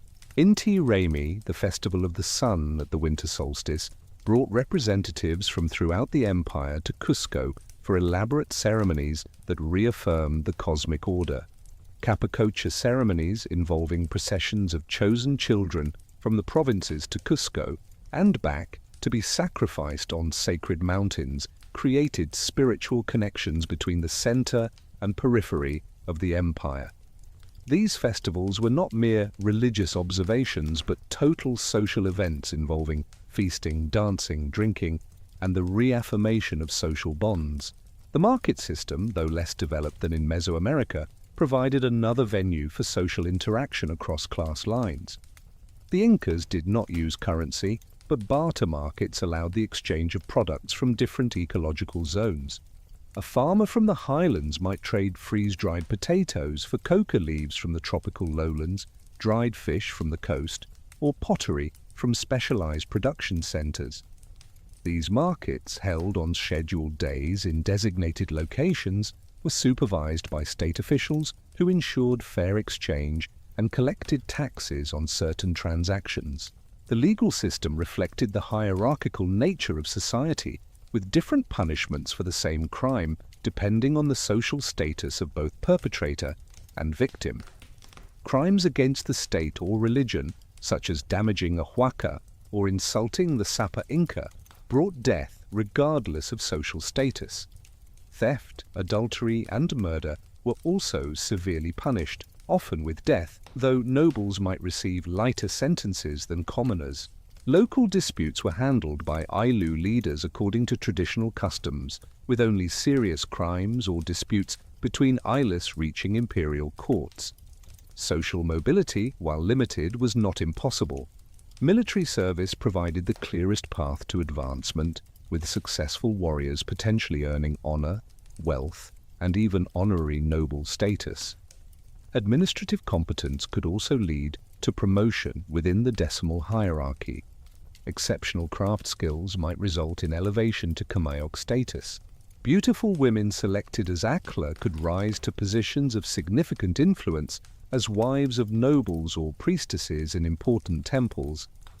The system thus provided enough opportunity for advancement to motivate exceptional service while maintaining overall social stability. The Inca social system achieved something remarkable: the integration of millions of people from hundreds of ethnic groups into a functioning whole that maintained both unity and diversity. Local traditions persisted within the framework of imperial administration. The reciprocal obligations that had governed Andean societies for millennia were scaled up to imperial dimensions. The divine order reflected in the hierarchy of society provided ideological justification for inequality, while also imposing obligations on those in power to ensure the welfare of their subordinates. This was not a society of individual freedom, as modern Western thought understands it, but neither was it simple tyranny. Every person had a defined place with specific rights and obligations. The system provided security against famine, disaster, and external threat. It created meaning through participation in a cosmic order that extended from the humblest farmer to the divine Sapa Inca, and beyond to the gods themselves. The social architecture of the Inca Empire was as much a human achievement as the stone monuments that still inspire awe, a testament to the possibility of organizing complex societies through principles of reciprocity, hierarchy, and shared religious purpose. The messenger paused only long enough to receive the knotted cords before plunging back into the dawn mist that clung to the mountain path, his breathing steady despite the altitude that would leave most people gasping for air. Behind him, the relay station disappeared into the clouds, while ahead, another runner already stood ready at the next post, ears straining for the sound of approaching footsteps and the call that would send him sprinting forward with imperial dispatches. This was the nervous system of an empire, the network that allowed a single mind in Cusco to command a body that stretched across half a continent. The Capac Ñan, the beautiful road as it was known in Quechua, represented one of the most ambitious infrastructure projects ever undertaken by any civilization. Spanning over 25,000 miles when all its branches and secondary routes were included, this network connected tropical rainforests to coastal deserts, linked communities separated by seemingly impassable mountains, and created unity from geographical fragmentation. The roads were not merely paths for travel, but arteries through which flowed the lifeblood of empire, information, goods, armies, and the very idea of Inca civilization itself. To appreciate the magnitude of this achievement, one must understand the nature of Andean geography. The Inca Empire encompassed perhaps the most vertically challenging terrain ever unified under a single government. Within a horizontal distance of less than 100 miles, the landscape could rise from sea level to peaks over 20,000 feet high, then plunge into jungle valleys that seemed to exist in an entirely different world. The western slopes of the Andes were desert, some regions receiving no measurable rainfall for decades at a time. The eastern slopes were cloaked in cloud forests so wet that permanent mist obscured vision beyond a few yards. Between these extremes lay every imaginable ecological zone, each with its own challenges for road construction. The Incas did not invent the concept of Andean roads. For centuries before their rise, various cultures had built local path networks connecting communities within their regions. What the Incas achieved was the integration of these local networks into a unified system, the extension of roads into previously unconnected regions, and most importantly, the creation of an infrastructure that could support the rapid movement of large groups across vast distances. They transformed footpaths into highways, connected the unconnectable, and imposed order on a landscape that seemed designed by nature to prevent unified control. The main arterial roads ran north-south along two primary routes. The coastal road extended from Tumbes in the north, near the modern border between Peru and Ecuador, to the Maule River in central Chile, a distance of nearly 3,000 miles. This route passed through some of the driest deserts on Earth, where rain might not fall for years, and where daytime temperatures could exceed 100 degrees, while nights dropped near freezing. The Highland Road, even longer and more challenging, followed the spine of the Andes through valleys and passes at altitudes where many humans struggle to breathe, let alone engage in strenuous travel. These two main arteries were connected by numerous lateral roads that crossed the Andes from east to west, creating a web-like network that allowed movement between all parts of the empire. Some of these lateral routes followed river valleys that provided natural passages through the mountains. Others climbed seemingly impossible slopes via endless switchbacks, crossed passes where snow fell even in summer, and descended through ecological zones so distinct that travelers might begin their day in Arctic conditions and end it in tropical heat. The construction techniques varied dramatically depending on terrain and available materials. In the highlands, roads were often paved with precisely fitted stone blocks that created surfaces durable enough to withstand centuries of use.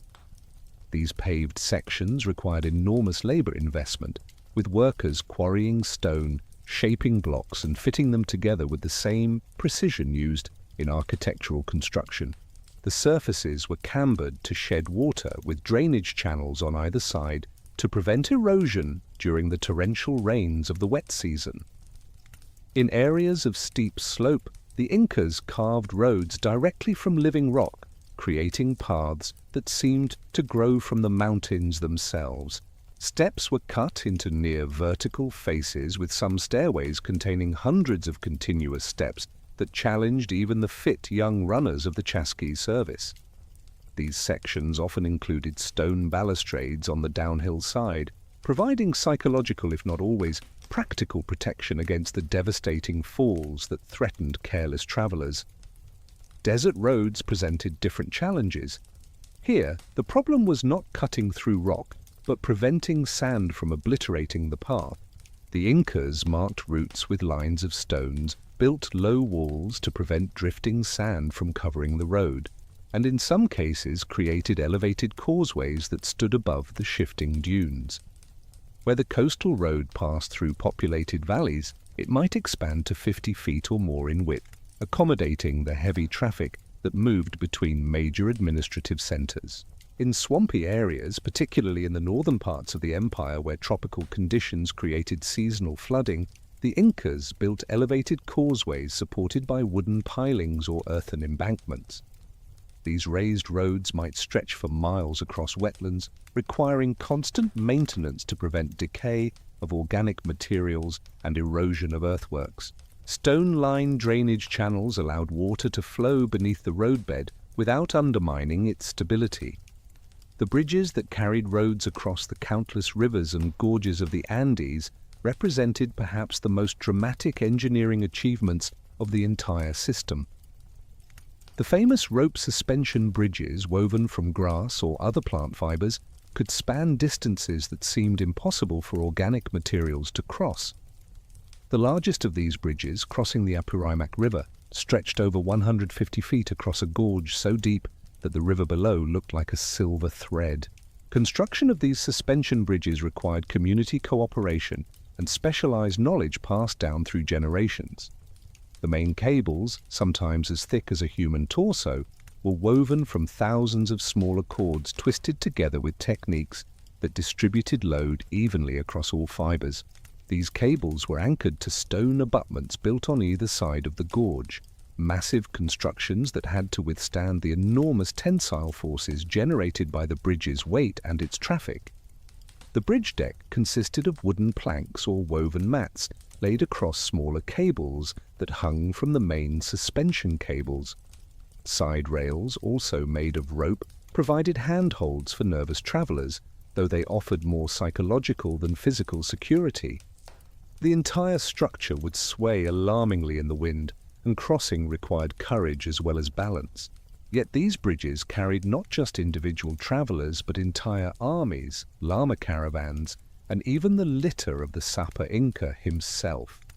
The organic materials used in bridge construction required annual replacement, making bridge maintenance a permanent obligation for local communities. The tradition was so deeply embedded that some communities continued rebuilding their bridges annually well into the 20th century, long after the Inca Empire had fallen. The last traditional bridge at Cajamarca is still rebuilt each year in a 3-day festival that maintains techniques unchanged since Inca times. Where suspension bridges were impractical, the Incas employed other solutions. Stone bridges with corbelled arches spanned smaller streams. Log bridges crossed narrow gorges where solid anchor points existed on both sides. Pontoon bridges made from totora reed boats lashed together provided crossing over lakes and calm rivers. The arroyo, a basket suspended from a rope that could be pulled across a gorge, offered a solution for locations where even suspension bridges were impossible. The tambos, or way stations, that punctuated the road system at regular intervals were as crucial as the roads themselves. Spaced approximately 1 day's journey apart, about 15 to 20 miles depending on terrain, these installations provided food, shelter, and supplies for authorized travelers. A typical tambo consisted of a walled compound containing sleeping quarters, storage facilities for food and equipment, corrals for llamas, and often workshops for emergency repairs to equipment or clothing. The larger tambos at important junctions or near major cities were elaborate complexes capable of housing hundreds of people. They contained separate quarters for different social classes, ensuring that nobles would not have to share space with common workers.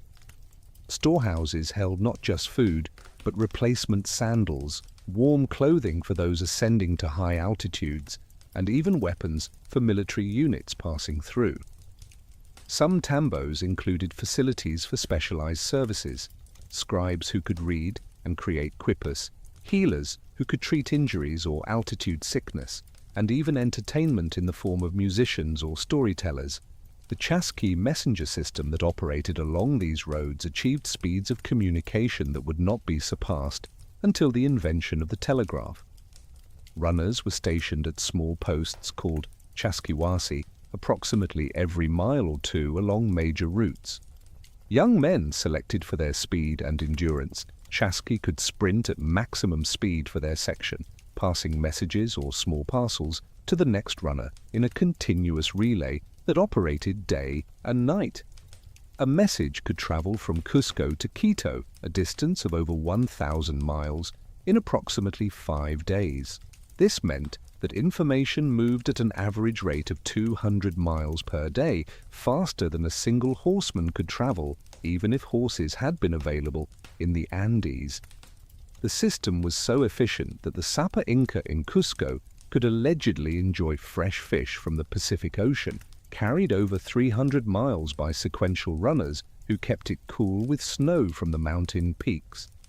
The chasqui carried not just verbal messages but also quipus, the knotted cord devices that could encode complex information. Each runner was trained to memorize the meaning of the quipu he carried as backup to the physical device, ensuring that information would not be lost if the cords were damaged during transit. For the most sensitive imperial messages, runners might carry tokapu, elaborate designs on textiles that may have encoded information in patterns that only trained specialists could interpret. Military mobility on the road system allowed the Incas to project power across their vast domain with unprecedented speed. Armies of tens of thousands could move along the roads at rates that would have been impossible without the infrastructure of tambos for supply and shelter. The roads were built wide enough for multiple columns to march simultaneously and straight enough that commanders could maintain visual contact with large portions of their forces. The decimal organization of the army matched the organization of the road system, with units sized to fit efficiently in the standardized tambos. The roads also facilitated the massive population movements of the emitma system. Entire communities being relocated could travel with their possessions, protected and supplied by the imperial infrastructure. The tambos provided stopping points where transplanted populations could rest and receive food during journeys that might last weeks or months. This ability to move and support large groups over long distances was crucial to the Inca strategy of using population transfer as a tool of imperial control. Trade, while not the primary purpose of the road system, flourished along the imperial highways. Llama caravans, sometimes numbering in the hundreds of animals, carried products between ecological zones. Coastal communities sent dried fish, seaweed, and shells to the highlands. Mountain peoples sent potatoes, textiles, and metal tools to the lowlands. The eastern forests provided coca leaves, colorful feathers, and medicinal plants. While the Incas did not have markets in the same way as Mesoamerican civilizations, the roads enabled a complex system of redistribution that moved products throughout the empire. The religious significance of the roads extended beyond their practical functions. Certain routes were considered sacred paths used for religious pilgrimages and ceremonial processions. The Capacocha ceremonies, which involved bringing chosen children from the provinces to Cusco and then returning them to be sacrificed on sacred mountains, followed specific roads that linked the spiritual geography of the empire. These paths connected not just places but sacred spaces, creating a network of spiritual power that paralleled the political network of imperial control. The maintenance of this vast system required constant effort and sophisticated organization. Each community was responsible for the section of road that passed through its territory, with labor organized through the MET system. This included not just repair of road surfaces, but also clearing of landslides, rebuilding of washed-out sections, and maintenance of drainage systems. Bridge rebuilding, as mentioned, was an annual obligation that required specialized knowledge and community cooperation. Road inspectors, the Tukoirikok, traveled the system continuously, checking conditions and authorizing repairs. They had the power to mobilize local labor for emergency repairs and could requisition supplies from tambos to support maintenance projects. Their reports, encoded in Quipus and carried by Chasqui to regional administrators, provided the central government with constant updates on the condition of the imperial infrastructure. The control of movement on the roads was as important as their construction. Checkpoints at bridges, passes, and major junctions monitored traffic and prevented unauthorized travel. Common people could not use the roads freely but needed permission from local administrators for any journey beyond their immediate area. This control served multiple purposes, preventing rebellion by limiting the movement of potential conspirators, controlling trade to ensure state revenues, and maintaining the roads in good condition by limiting traffic to essential imperial business. Different classes of travelers had different rights on the roads. The Sapa Inca and his immediate family had absolute priority, with other traffic required to clear the road completely when the royal party approached. Military units on imperial business had the next priority, followed by administrative officials, then Mi'kmaq populations being relocated, and finally local people with specific authorization to travel. This hierarchy of road use reflected and reinforced the social hierarchy of the empire. The psychological impact of the road system may have been as important as its practical benefits. For peoples accustomed to isolation in mountain valleys or coastal oases, the sight of roads stretching beyond the horizon in both directions provided tangible evidence of the extent and power of the Inca Empire. The ability of armies to appear suddenly via roads that seemed to materialize from nowhere, the arrival of messages from the divine Sapa Inca within days of their dispatch, and the movement of exotic goods from distant lands all reinforced the image of the Incas as beings who had transcended normal human limitations. The Spanish conquistadors, when they arrived in the 1530s, were amazed by the road system. They compared it favorably to the Roman roads of Europe, noting that in many ways the Inca roads were superior, particularly in their adaptation to difficult terrain. The conquistadors used these same roads for their conquest, demonstrating how infrastructure built to unite an empire could also facilitate its destruction. Yet they also discovered that without the elaborate support system of tambos, chasqui, and maintenance crews, the roads quickly began to deteriorate. Today, portions of the Capacñan continue to serve local communities throughout the Andes. Some sections have been incorporated into modern highways, while others remain as footpaths used by farmers and herders. The most remote and well-preserved sections have become destinations for hikers seeking to experience the achievement of Inca engineering. In 2014, UNESCO recognized the Capacñan as a World Heritage Site, acknowledging it as one of the most extraordinary examples of infrastructure development in human history. The legacy of the Inca road system extends beyond the physical remains. It demonstrated that human ingenuity and social organization could overcome seemingly insurmountable geographical obstacles. It proved that diverse peoples and ecological zones could be united through infrastructure that facilitated communication and movement. Most importantly, it showed that roads are never just about transportation, but about connection, binding disparate peoples and places into unified wholes that are greater than the sum of their parts. The Capacñan was not just a network of paths, but the physical manifestation of the idea of empire itself, the threads that wove together the magnificent tapestry of Tawantinsuyu. The first light of dawn touched the snow-covered peak of Ausangai, and in that moment the mountain became more than stone and ice. It transformed into a living presence, an Apu watching over the valleys below with ancient wisdom and terrible power. Throughout the empire, from the coastal shrines where priests made offerings to the sea, to the jungle temples where the spirits of the forest received their due, millions of people were beginning their day with acts of devotion that maintained the delicate balance between the human and divine worlds. For the Incas, religion was not a separate sphere of life, but the very fabric from which existence was woven, every thread connecting the visible world to invisible forces that could nurture or destroy with equal ease. The spiritual landscape of Tawantinsuyu was as complex and varied as its physical geography.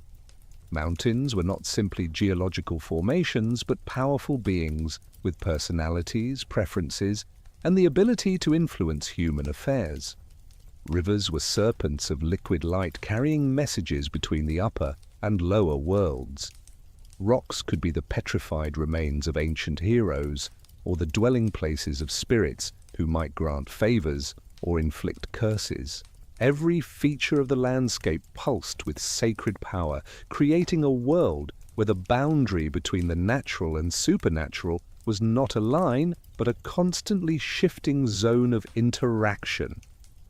At the center of this spiritual universe blazed Inti, the sun god whose daily journey across the sky demonstrated his power and benevolence. The Incas claimed special relationship with Inti as his chosen children, and the Sapa Inca was understood to be his direct descendant and earthly manifestation. Each morning, priests in the Coricancha and temples throughout the empire greeted the rising sun with prayers and offerings, thanking him for another day of light and warmth. Gold, the sweat of the sun as the Incas called it, adorned temple walls and sacred objects, catching and reflecting solar radiance in an endless exchange of divine energy. Yet, Inti was not alone in the Inca pantheon. Mama Killa the moon was his sister wife, governing the passage of time and the cycles that ruled women's lives. Her silver light was both beautiful and dangerous, capable of causing illness in those who slept exposed to her rays. Illapa, the thunder god, controlled the rains that brought life to the fields, or withheld them in punishment for human transgressions. Pachamama, the earth mother, was perhaps the most intimately present of all deities, felt in every handful of soil, every planted seed, every harvest gathered. The concept of huaca was fundamental to Andean spirituality, though its meaning defied simple translation. A huaca could be a place, an object, a person, or even a moment in time that possessed unusual spiritual power. The term encompassed mountain peaks and springs, unusually shaped rocks and ancient trees, mummies of ancestors and mysterious ruins from forgotten civilizations. Some huacas were purely local, known only to a single ilu or community. Others, like the oracle at Pachacamac on the coast, attracted pilgrims from throughout the empire and beyond. The Incas did not destroy local huacas when they conquered new territories, but instead incorporated them into an ever-expanding sacred geography. The most important huacas were sometimes physically transported to Cusco, where they were housed in special shrines and tended by priests from their home regions. This practice served both religious and political purposes, demonstrating Inca power while acknowledging the spiritual traditions of conquered peoples. The captive huacas became hostages of sorts, their well-being dependent on the loyalty of their communities. The Seke system radiating from the Coricancha in Cusco represented the Inca attempt to organize and systematize this complex sacred landscape. 41 invisible lines extended from the Temple of the Sun like spokes of a cosmic wheel, connecting 328 huacas in and around the capital. Each seke was associated with particular social groups who were responsible for maintaining the shrines along its length and performing the appropriate rituals at the correct times. The system created a sacred calendar, a social map, and an astronomical observation network, all integrated into a single conceptual framework. Divination played a crucial role in Inca decision-making at every level of society. Before any important undertaking, from military campaigns to marriage arrangements, specialists would consult the supernatural forces to determine the most auspicious course of action. The methods varied widely, examining the entrails of sacrificed llamas, observing the patterns of coca leaves cast on a cloth, interpreting the movements of spiders or the flight paths of birds, or inducing visions through the consumption of psychoactive plants. The most important decisions might require consultation with multiple oracles to ensure divine approval. The oracle at Cajamarca, which predated the Inca Empire by centuries, maintained its importance even after incorporation into Tawantinsuyu. Pilgrims would travel for months to consult this ancient huaca, bringing offerings and questions about everything from personal health to imperial policy. The oracle spoke through priests who underwent elaborate purification rituals and may have used hallucinogenic substances to induce prophetic states. The pronouncements of Cajamarca could influence imperial decisions, and even the Sapa Inca sent delegations to consult this powerful voice. Human sacrifice, while not as common as in Mesoamerican civilizations, played a significant role in Inca religious practice. The Capacocha ceremony was the most elaborate form of human sacrifice, reserved for moments of supreme importance, the coronation of a new ruler, times of great crisis like earthquakes or epidemics, or celebrations of major military victories. Children of extraordinary beauty and purity were selected from throughout the empire and brought to Cusco for special ceremonies. They were feasted, honored, and blessed by the Sapa Inca himself before being returned to their home regions or other designated sacred sites for sacrifice. The journey of the Capacocha children was itself a sacred act, following specific routes that connected the spiritual center of Cusco with the periphery of the empire. At their destinations, usually high mountain peaks considered especially sacred, the children were given chicha mixed with substances that would ease their passage to the other world. They were then strangled, struck on the head, or sometimes simply left to die of exposure while in a drugged sleep. Their bodies, naturally mummified by the cold, dry conditions of high altitude, became powerful huacas themselves, intermediaries between their communities and the gods. The preservation of the dead extended far beyond these sacrificial victims. The Incas practiced elaborate forms of mummification, particularly for members of the royal family and high nobility. The molquis, as these mummy bundles were known, were not considered truly dead, but rather to have entered a different state of existence. They retained ownership of their property, participated in important ceremonies, and were consulted on matters of importance to their descendants. The royal mummies in Cusco were brought out for major festivals, seated in the main plaza in order of their reigns, and offered food and drink as if they were living participants. The cult of the royal mummies created a unique form of ancestor worship that had profound political and economic implications. Each deceased ruler's panica maintained his mummy, his palace, and his estates, creating an accumulation of resources dedicated to the dead that eventually encompassed much of the best land around Cusco. The mummies themselves became political actors, with their panicas speaking for them in council meetings and using their inherited resources to influence imperial policy. This practice of treating the dead as living members of society reflected a fundamentally different understanding of death, not as an ending but as a transformation. Festivals punctuated the Inca calendar, creating rhythms of celebration and observance that united the empire in shared religious experience. Inti Raymi, the festival of the sun at the winter solstice, was the most important celebration of the year. Representatives from throughout the empire gathered in Cusco for elaborate ceremonies that reaffirmed the relationship between the Incas and their divine patron. The celebration began with 3 days of fasting, followed by the sacrifice of hundreds of llamas, massive public feasts and dancing that continued for days. The moment when the Sapa Inca used a golden cup to focus the sun's rays and kindle new fire symbolized the renewal of the compact between the human and divine worlds. Kapak Remi, celebrating the summer solstice, focused on initiation rites for young nobles. Candidates underwent trials of strength and endurance, ritual battles, and ceremonies that transformed them from boys to men, from individuals to full members of Inca society. The festival reinforced social hierarchy while also creating bonds among the cohort of young men who would serve together as the empire's future administrators and military leaders. The agricultural calendar created its own cycle of religious observances.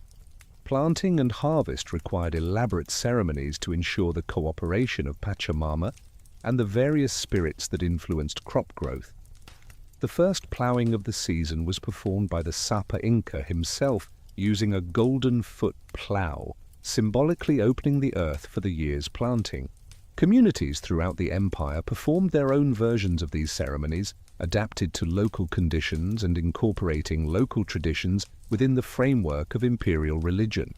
Water, essential for life in the often arid Andes, was the focus of particular religious attention. Springs were invariably sacred, often understood as places where the underground serpent Amaru emerged into the human world. Irrigation canals were not just practical infrastructure, but sacred paths along which water spirits traveled. The cleaning of irrigation channels was accompanied by ceremonies that combined practical maintenance with spiritual renewal. During droughts, special rituals, including processions of mummies and offerings to Mountain Apus, sought to restore the flow of celestial waters. The use of psychoactive substances created altered states of consciousness that facilitated communication with the spirit world. Coca leaves, chewed daily by much of the population, provided not just physical stimulation for hard labor at high altitude, but also a mild alteration of consciousness that made the sacred more accessible.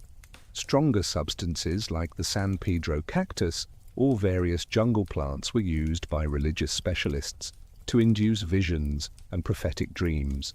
The consumption of massive quantities of chicha during festivals created communal states of intoxication that dissolved normal social boundaries and opened participants to divine influence.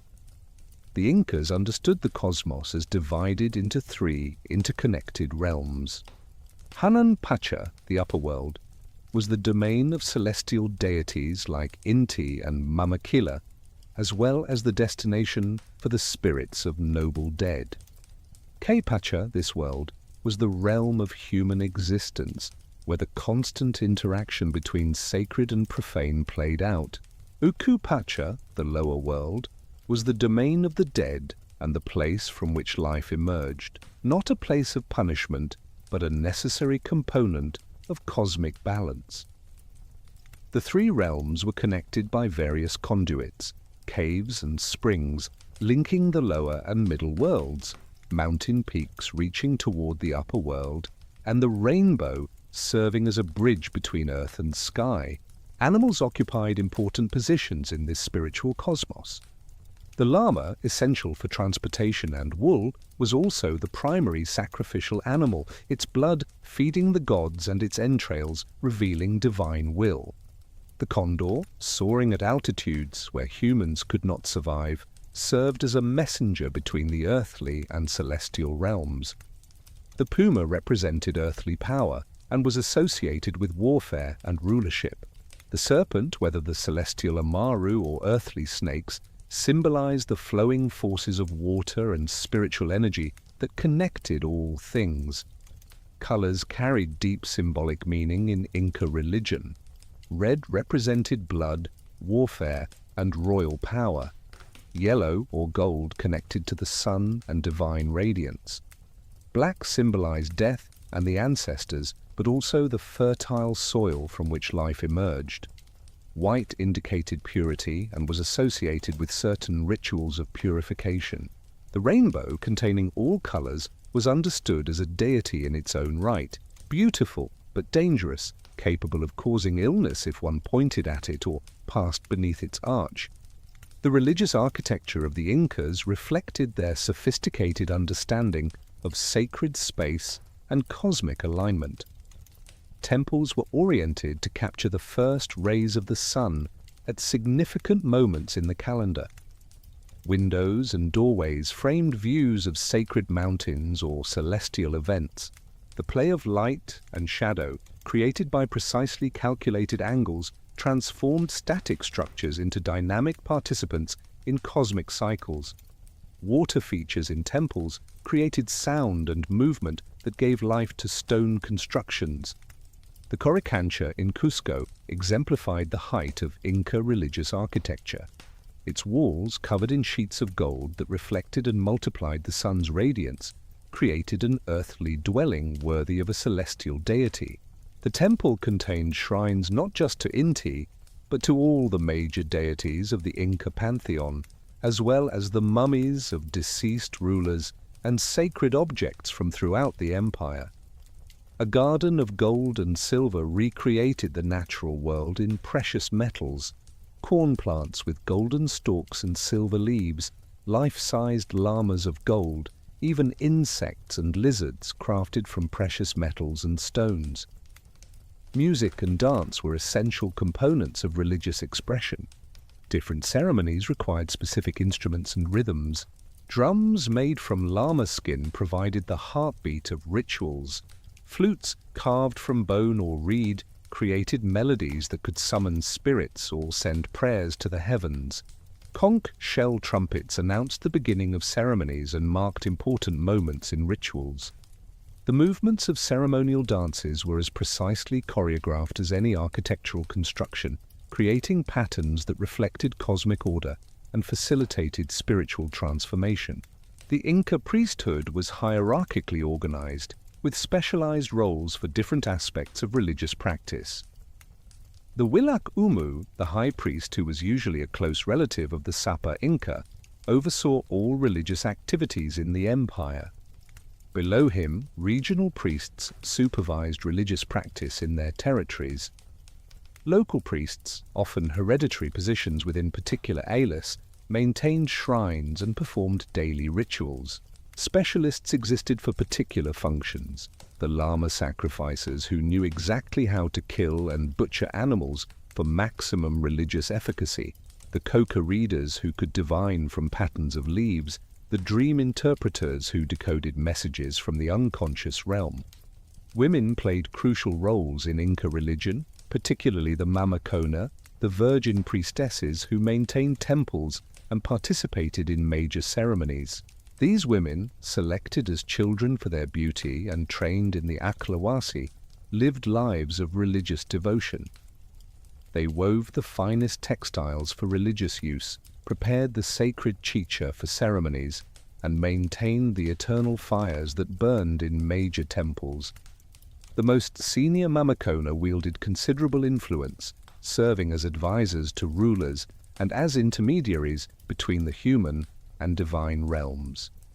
The Spanish conquest would attempt to destroy this complex religious system, but the depth of Andean spirituality proved impossible to eradicate. Catholic churches were built on Inca temple foundations, Christian festivals were scheduled to coincide with traditional celebrations, and saints took on the attributes of Andean deities. The Virgin Mary merged with Pachamama, Santiago became associated with Ilapa, and the cross joined the Chacana as a sacred symbol. Even today, 5 centuries after the conquest, Andean communities maintain traditions that preserve elements of Inca spirituality, testament to the endurance of beliefs that understood the world as alive, interconnected, and sacred in every aspect. The spiritual life of the Inca Empire was not a separate domain from politics, economics, or social organization, but the integrating force that gave meaning to all aspects of existence. Religion provided the justification for imperial expansion, the motivation for monumental construction, and the framework for understanding natural phenomena. It created bonds that united diverse peoples while allowing for local variation within imperial unity.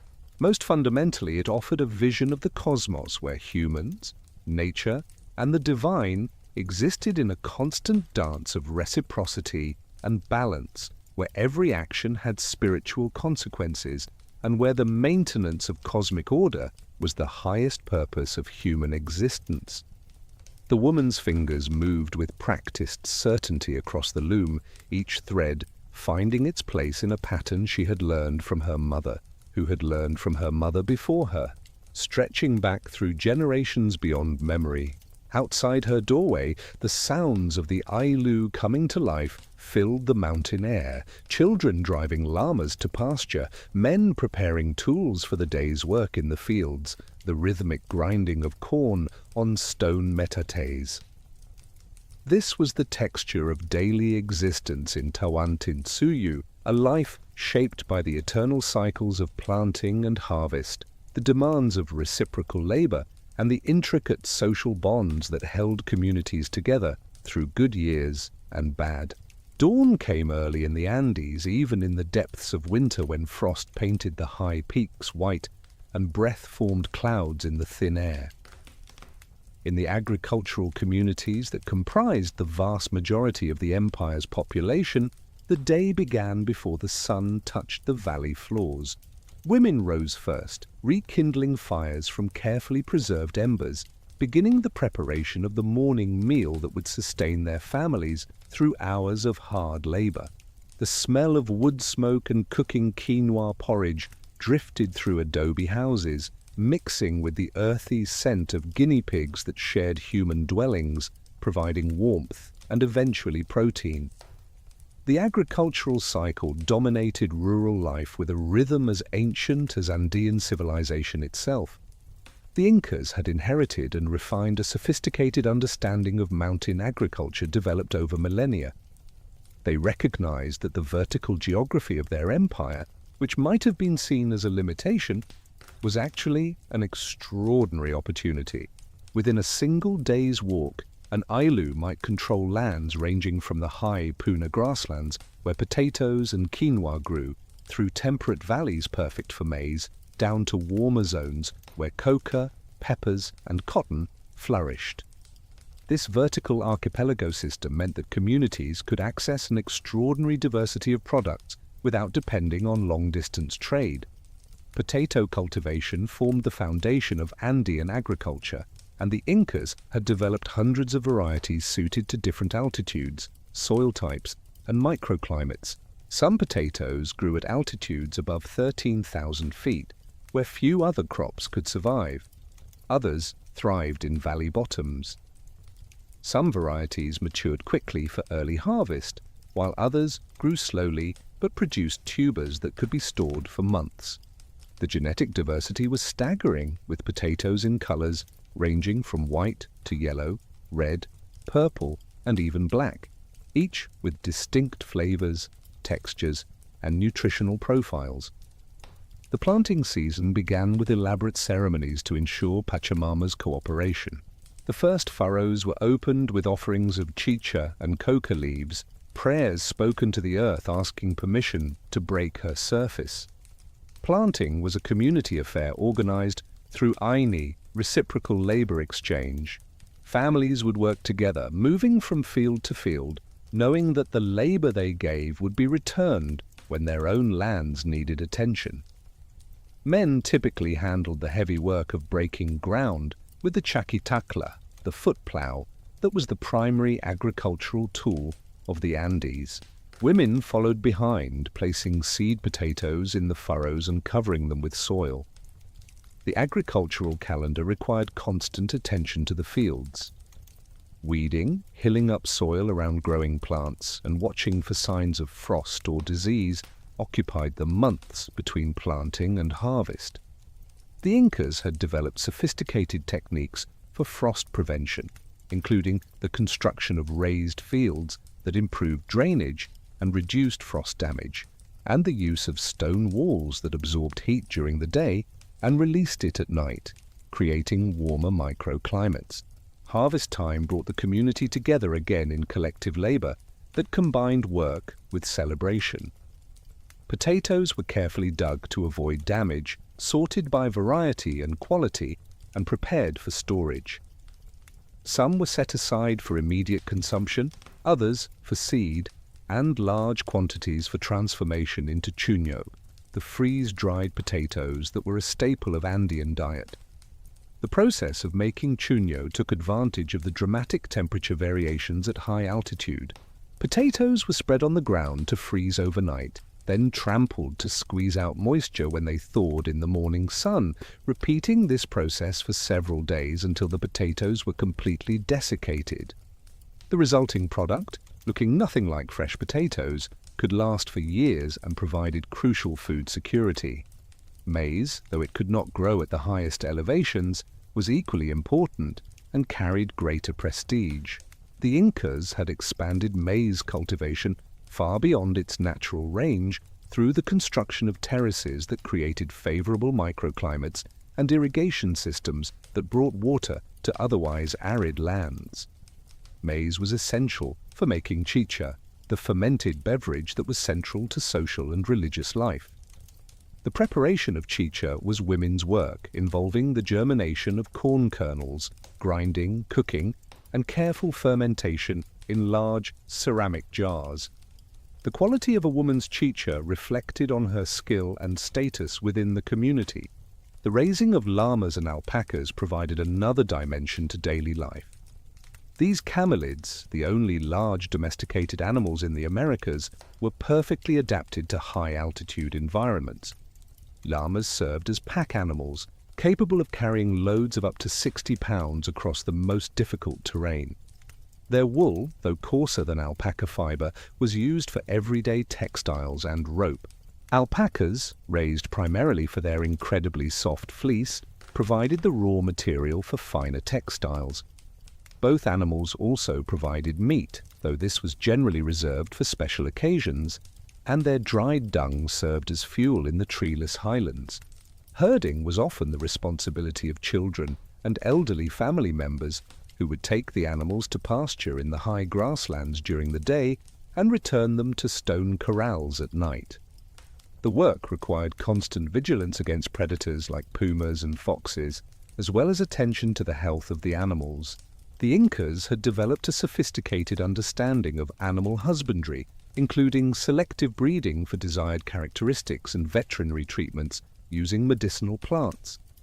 Textile production occupied a central place in daily life, particularly for women. Every woman, from the humblest farmer's wife to the coya, the principal wife of the Sapa Inca, was expected to spin and weave. The technology was simple but capable of producing extraordinarily complex results. The backstrap loom, portable and efficient, allowed women to weave while watching children or tending animals.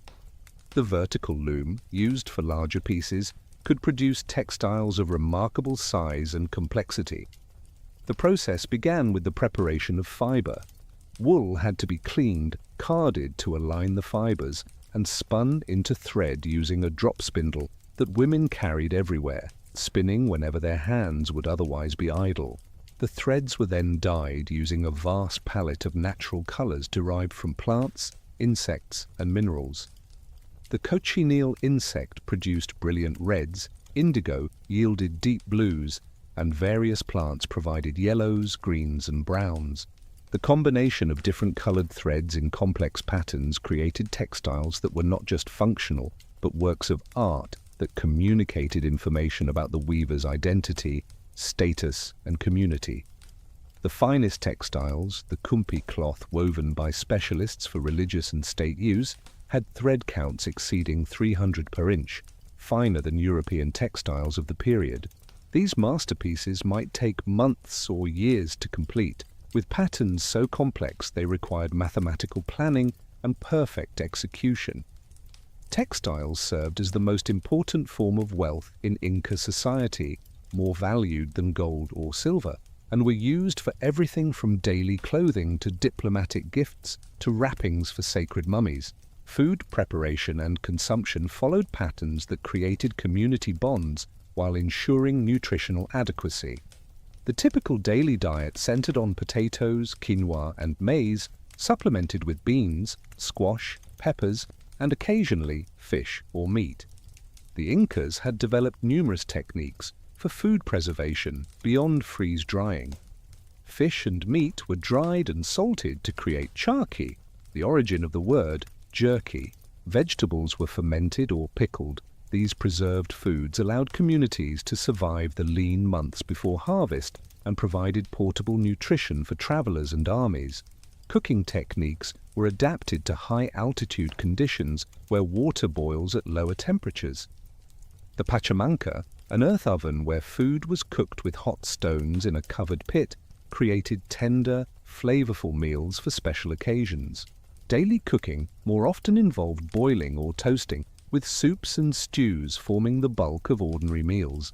The huatia, a temporary clay oven built around food, and then broken open when cooking was complete, provided another cooking method that produced distinctive flavors. Markets, though less central to economic life than in other ancient civilizations, provided opportunities for social interaction and exchange of products between ecological zones. The Incas did not use money, but rather engaged in barter based on traditional equivalencies. A measure of potatoes might exchange for a measure of maize, a woven textile for a certain quantity of dried fish.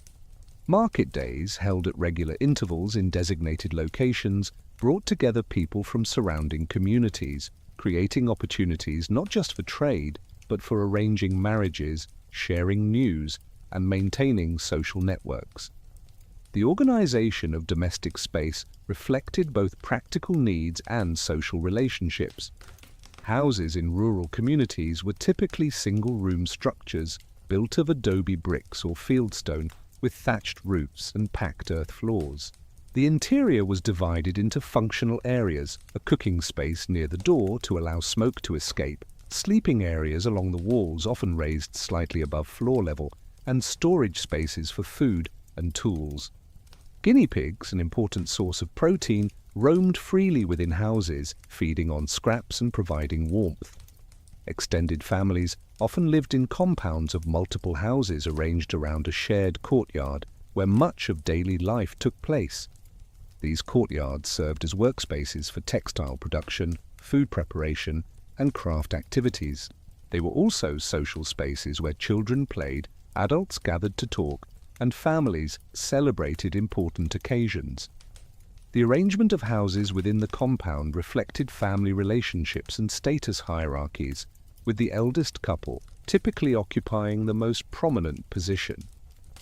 Children grew up immersed in the work of their community, learning through observation and gradually increasing participation. Boys followed their fathers to the fields, first carrying tools or seeds, then learning to use the footplow, finally taking responsibility for their own plots. Girls worked alongside their mothers, learning the intricate arts of spinning, weaving, and food preparation. Play often mimicked adult activities, with children creating miniature agricultural tools, tiny looms, and organizing their own versions of community work parties. Education for most children was informal but comprehensive, encompassing not just practical skills, but also social norms, religious practices, and oral traditions. Elders told stories that transmitted historical knowledge, moral lessons, and practical wisdom. Songs accompanied work in the fields, their rhythms coordinating group labor, while their lyrics preserved cultural memory. Children learned the elaborate etiquette that governed social interactions, the reciprocal obligations that bound communities together, and their place in the cosmic order. The measurement of time in rural communities followed natural and agricultural rhythms rather than abstract calendars. The phases of the moon governed many activities, with planting and harvesting timed to lunar cycles. The movement of constellations across the night sky marked the progression of seasons. The Pleiades, known as Kolka, or the storehouse, was particularly important, its appearance and brightness predicting the coming agricultural year. Daily time was measured by the sun's movement, with activities organized around the practical divisions of morning, midday, afternoon, and evening. Music and dance provided relief from the constant labor of agricultural life. Every community had its own musical traditions, with songs for different occasions, work songs to coordinate group labor, love songs for courtship, ceremonial songs for religious festivals, and laments for the dead. Instruments were fashioned from local materials, drums from llama skins stretched over ceramic or wooden frames, flutes from bone or reed, rattles from gourds filled with seeds or stones. The quena, a notched flute, could produce haunting melodies that echoed across mountain valleys. Dance was inseparable from music, with choreographed movements that told stories, celebrated successful harvests, or honored the gods. Different regions had distinctive dance traditions, though certain Pan-Andean forms appeared throughout the empire. The Wainu, still danced today, involved couples performing intricate steps that mirrored the reciprocal relationships fundamental to Andean society. Festival dances might continue for days, with participants fortified by chicha and coca, entering trance-like states that connected them to the divine. Health and medicine in daily life combined empirical knowledge with spiritual practice. The Incas had extensive knowledge of medicinal plants, with hundreds of species used to treat everything from altitude sickness to broken bones. Healers, known as Hampik, diagnosed illness through examination of the patient and divination with coca leaves or guinea pig entrails. Treatments might include herbal remedies, dietary restrictions, ritual cleansing, or offerings to the spirits believed responsible for the illness. The concept of aini, reciprocal exchange, extended beyond agricultural labor to encompass all aspects of community life. Families helped each other build houses, with the recipients obligated to provide similar help when others built. Women assisted each other during childbirth and child-rearing. Communities came together to maintain irrigation channels, repair roads, and build public structures. These reciprocal obligations created dense networks of mutual dependence that provided social security in an uncertain world. The Ailu system provided identity and belonging that transcended individual existence. People understood themselves not as isolated individuals, but as members of a corporate group that extended backward to mythical ancestors and forward to unborn generations. The Ailu controlled land collectively, distributed resources according to need, and made decisions through consensus or traditional leadership.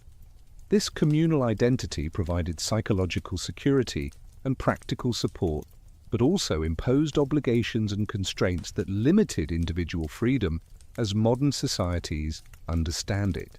Festivals and ceremonies punctuated the agricultural year, providing occasions for communities to come together in celebration and renewal of social bonds. These were not merely religious observances, but total social events involving feasting, drinking, dancing, and the reaffirmation of relationships.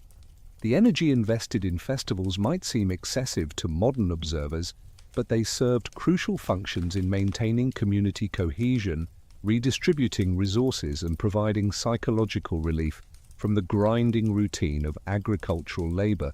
Death was understood not as an ending, but as a transformation to another state of existence. The deceased continued as members of the Ailu, their mummies brought out for important ceremonies, their spirits consulted on important decisions. Elaborate funeral rituals involved the entire community, with mourning periods that could extend for months or years, depending on the status of the deceased.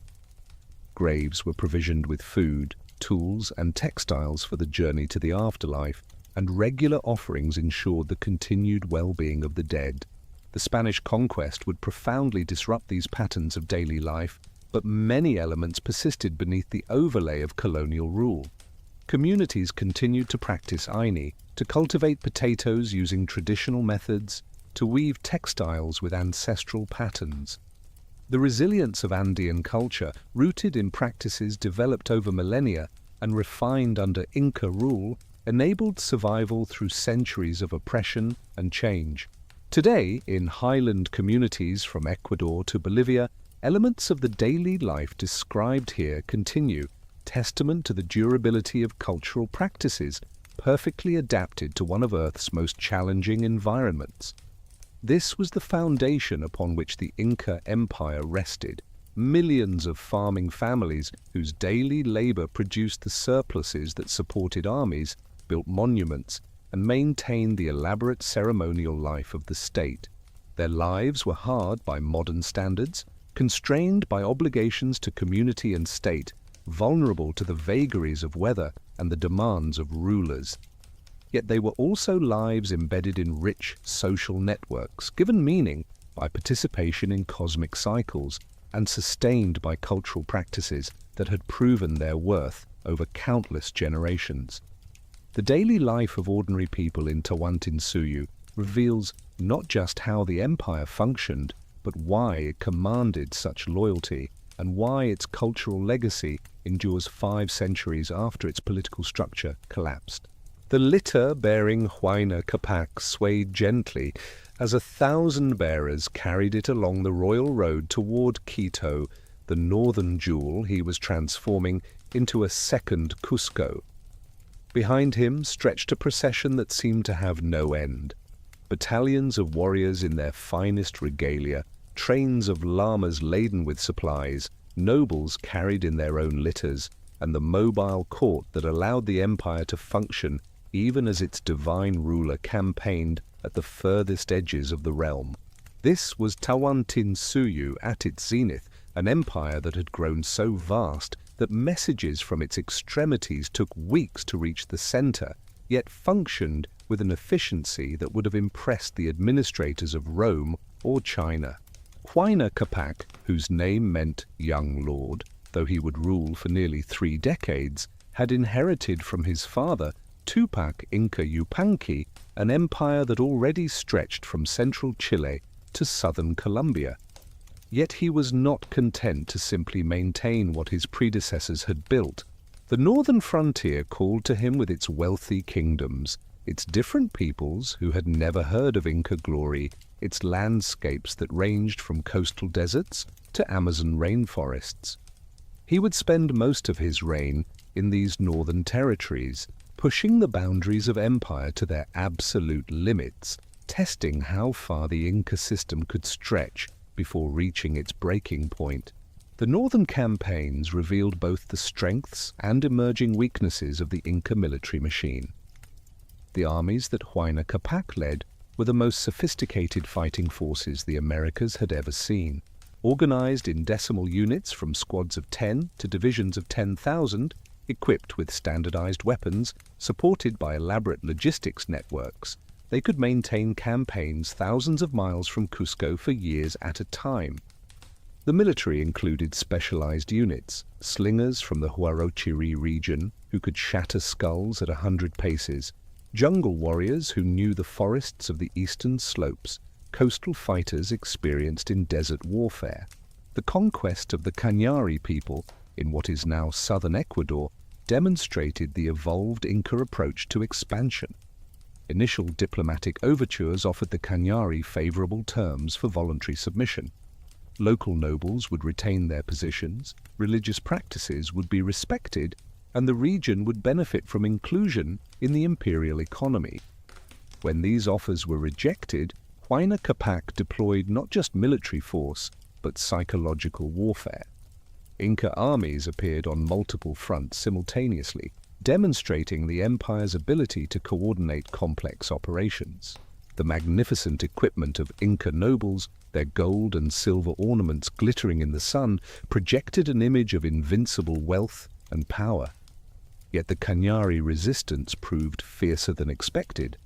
These were not simple farming communities, but sophisticated societies with their own military traditions and the advantage of fighting on familiar terrain. The war dragged on for years, requiring reinforcements from the heartland and straining the logistics networks that supported the army. When victory finally came, it was followed by harsh repression. Large portions of the Cañari population were relocated through the Mitma system, replaced by loyal colonists from the Inca Corps. Cañari warriors, recognized for their fighting ability, were incorporated into the imperial army but stationed far from their homeland to prevent rebellion. The integration of conquered northern territories required administrative innovations that pushed the Inca system in new directions. The distance from Cusco meant that traditional methods of control, dependent on regular communication with the capital, had to be modified. Huayna Capac established Tumipampa in Cañari territory as a major administrative center with palaces, temples, and storehouses that rivaled those of Cusco itself. He spent years at a time in the north, governing through a mobile court that recreated the ceremonial and administrative functions of the capital wherever the ruler resided. Quito became Huayna Capac's particular obsession, a city he transformed from a modest regional center into an imperial showcase. New palaces rose alongside ancient structures, their walls covered with gold and silver plates that proclaimed Inca wealth. Massive storehouses were built to supply the armies that continued pushing northward. Temples to Inti and other Inca deities rose alongside shrines to local gods, creating a syncretic religious landscape. The city's population swelled with administrators from Cusco, soldiers from throughout the empire, and craftsmen brought to create the artifacts of imperial power. The economic prosperity of Huayna Capac's reign reflected the maturation of Inca systems of production and distribution. The agricultural terraces built by previous generations were now producing regular surpluses that filled storehouses throughout the empire. The vertical archipelago system had been perfected, with communities routinely accessing products from coast, mountain, and jungle through established exchange networks. The MET labor system functioned smoothly, providing workers for massive construction projects while maintaining agricultural production. Population estimates for the empire at its height vary widely, but most scholars agree that Tawantinsuyu contained between 12 and 20 million people, making it one of the most populous states of its era. This vast population, speaking dozens of languages and maintaining hundreds of distinct cultural traditions, was held together by increasingly sophisticated administrative systems. The decimal organization allowed for precise census-taking and labor mobilization.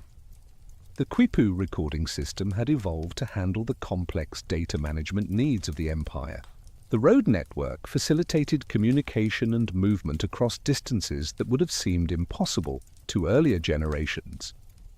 The artistic and cultural flowering of this period reflected imperial confidence and cosmopolitan exchange.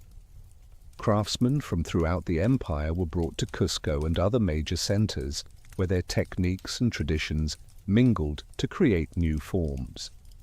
Chimu metalworkers from the coast taught their techniques to highland artisans, resulting in golden objects of unprecedented sophistication. Textile workers from different regions exchanged patterns and methods, creating fabrics that combined traditions from across the empire. Pottery styles showed similar synthesis, with coastal, highland, and jungle influences creating distinctive imperial styles. Architecture reached new heights of ambition and sophistication. The construction projects of Huayna Capac's reign included not just palaces and temples, but entire planned cities. Huánuco Pampa, built on a high plateau in central Peru, was laid out according to cosmic principles with plazas, palaces, and residential areas arranged to reflect social hierarchies and religious concepts. The city could accommodate tens of thousands of people during major festivals, with facilities for feasting, ceremony, and administration on a massive scale. The intellectual achievements of this period are harder to trace, given the absence of written records as Europeans understood them, but evidence suggests significant developments in various fields. Astronomical observations had reached a level of precision that allowed for accurate prediction of eclipses and other celestial events. Mathematical concepts necessary for engineering and administration had become increasingly sophisticated. Medical knowledge, combining empirical observation with spiritual practice, had developed treatments for conditions ranging from battlefield injuries to psychological disorders. The religious life of the empire had evolved into an elaborate system that incorporated traditions from throughout the Andes while maintaining Inca supremacy. The Coricancha in Cusco had become a kind of pantheon where the major deities of conquered peoples were housed alongside Inca gods, their priests maintaining their cults within the framework of imperial religion. This religious inclusivity, while serving political purposes, also reflected a genuinely syncretic worldview that saw divine power as manifesting in multiple forms.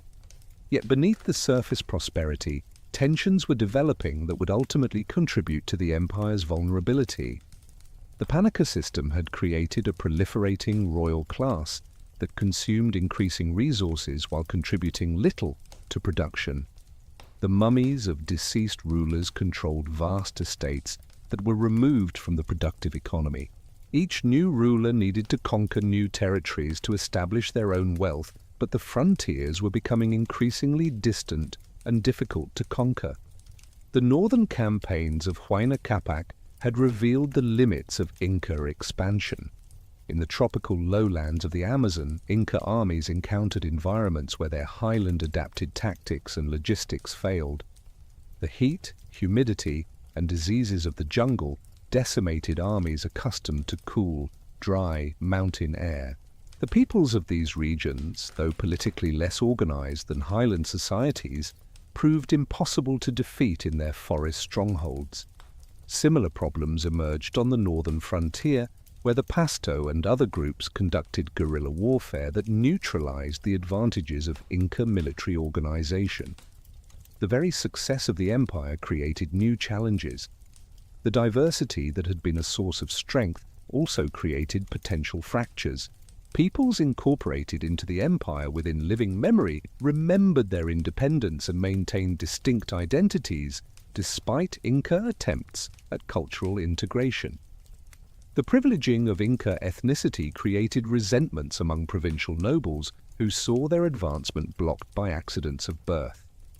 The concentration of wealth in Cusco and a few major centers created disparities that violated traditional Andean concepts of reciprocity.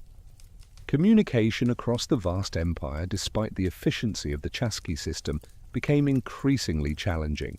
Decisions that required imperial approval might take weeks or months to resolve. Provincial governors gained increasing autonomy by necessity, making decisions that in earlier times would have required consultation with Cusco.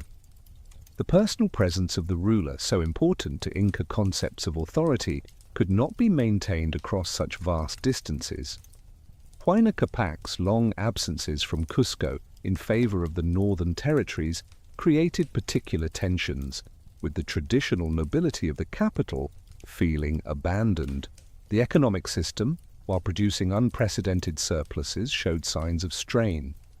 The labor demands of constant military campaigns competed with agricultural and construction needs.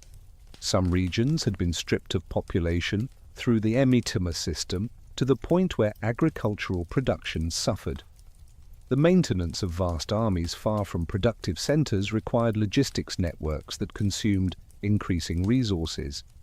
The elaborate ceremonial life of the empire, with its massive festivals and constant ritual obligations, demanded ever greater expenditures of labor and goods.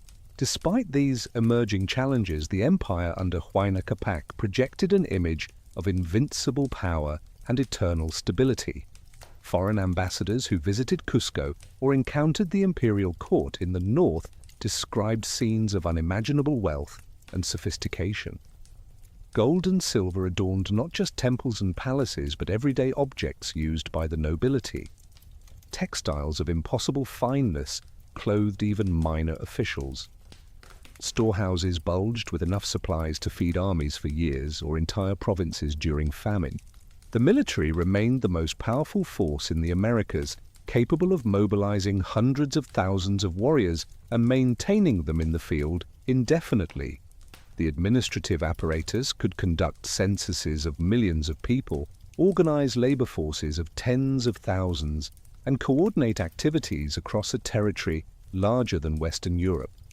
The religious authority of the Sapa Inca, as son of the sun, provided ideological unity that transcended ethnic and linguistic differences. Trade, while never the primary focus of the Inca economy, had developed to unprecedented levels. Luxury goods moved thousands of miles through the redistribution networks of the state. Spondylus shells from the warm waters off Ecuador reached shrines in the Bolivian highlands. Tropical feathers from the Amazon adorned the costumes of nobles in coastal cities. Coca leaves from the eastern slopes provided ritual and recreational stimulation throughout the empire. While markets remained local affairs, the movement of goods through state channels created a de facto economic integration. The cultural impact of the empire extended far beyond its political boundaries. Peoples who had never submitted to Inca rule adopted elements of Inca material culture, architectural techniques, and agricultural practices. The Quechua language spread as a lingua franca, even to regions where the Incas never established political control. Religious concepts and practices diffused through pilgrimage networks and trade relationships. The idea of the Inca Empire as a model of civilization influenced societies throughout Western South America. International relations, though the Incas would not have conceptualized them in these terms, had become increasingly complex. The empire maintained diplomatic relationships with independent peoples beyond its borders, engaging in gift exchange, negotiating trading rights, and occasionally forming military alliances against common enemies. Ambassadors from distant lands visited the imperial court, bringing exotic goods and information about regions the Incas would never conquer. The empire had become not just a territorial state, but a major player in continental networks of exchange and influence. The personal life of Huayna Capac reflected the grandeur and complexity of the empire he ruled. His household included hundreds of wives and concubines drawn from throughout the empire, their presence cementing political alliances and creating kinship networks that bound provinces to the center. His children, numbering in the hundreds, filled administrative and religious positions throughout the empire. The royal court that traveled with him included thousands of people, nobles, administrators, priests, servants, entertainers, and craftsmen, creating a mobile city that recreated the splendor of Cusco wherever it went. Yet, for all his power, Huayna Capac was bound by the same cosmic obligations as any of his predecessors. He had to perform the rituals that ensured the sun would rise, the rains would fall, and the earth would bring forth its abundance. Natural disasters or military defeats reflected on his divine efficacy and required elaborate ceremonies of expiation. The burden of maintaining cosmic order while managing an increasingly complex empire took its toll, and contemporary accounts suggest a ruler increasingly given to reflection on mortality and legacy. The artistic patronage of Huayna Capac's reign produced works that represented the culmination of Inca aesthetic traditions. Golden gardens with life-sized plants and animals adorned palace courtyards. Textiles incorporated threads of gold and silver along with the finest camelid fibers and cotton. Pottery achieved levels of standardization and technical perfection that reflected the organizational capabilities of imperial workshops. These objects were not mere decorations but embodiments of imperial power, their perfection reflecting the divine nature of their patron. Educational institutions had evolved to meet the needs of governing a vast, diverse empire. The Yachaywasi in Cusco had been supplemented by regional schools where provincial elites learned Inca administration, religion, and culture.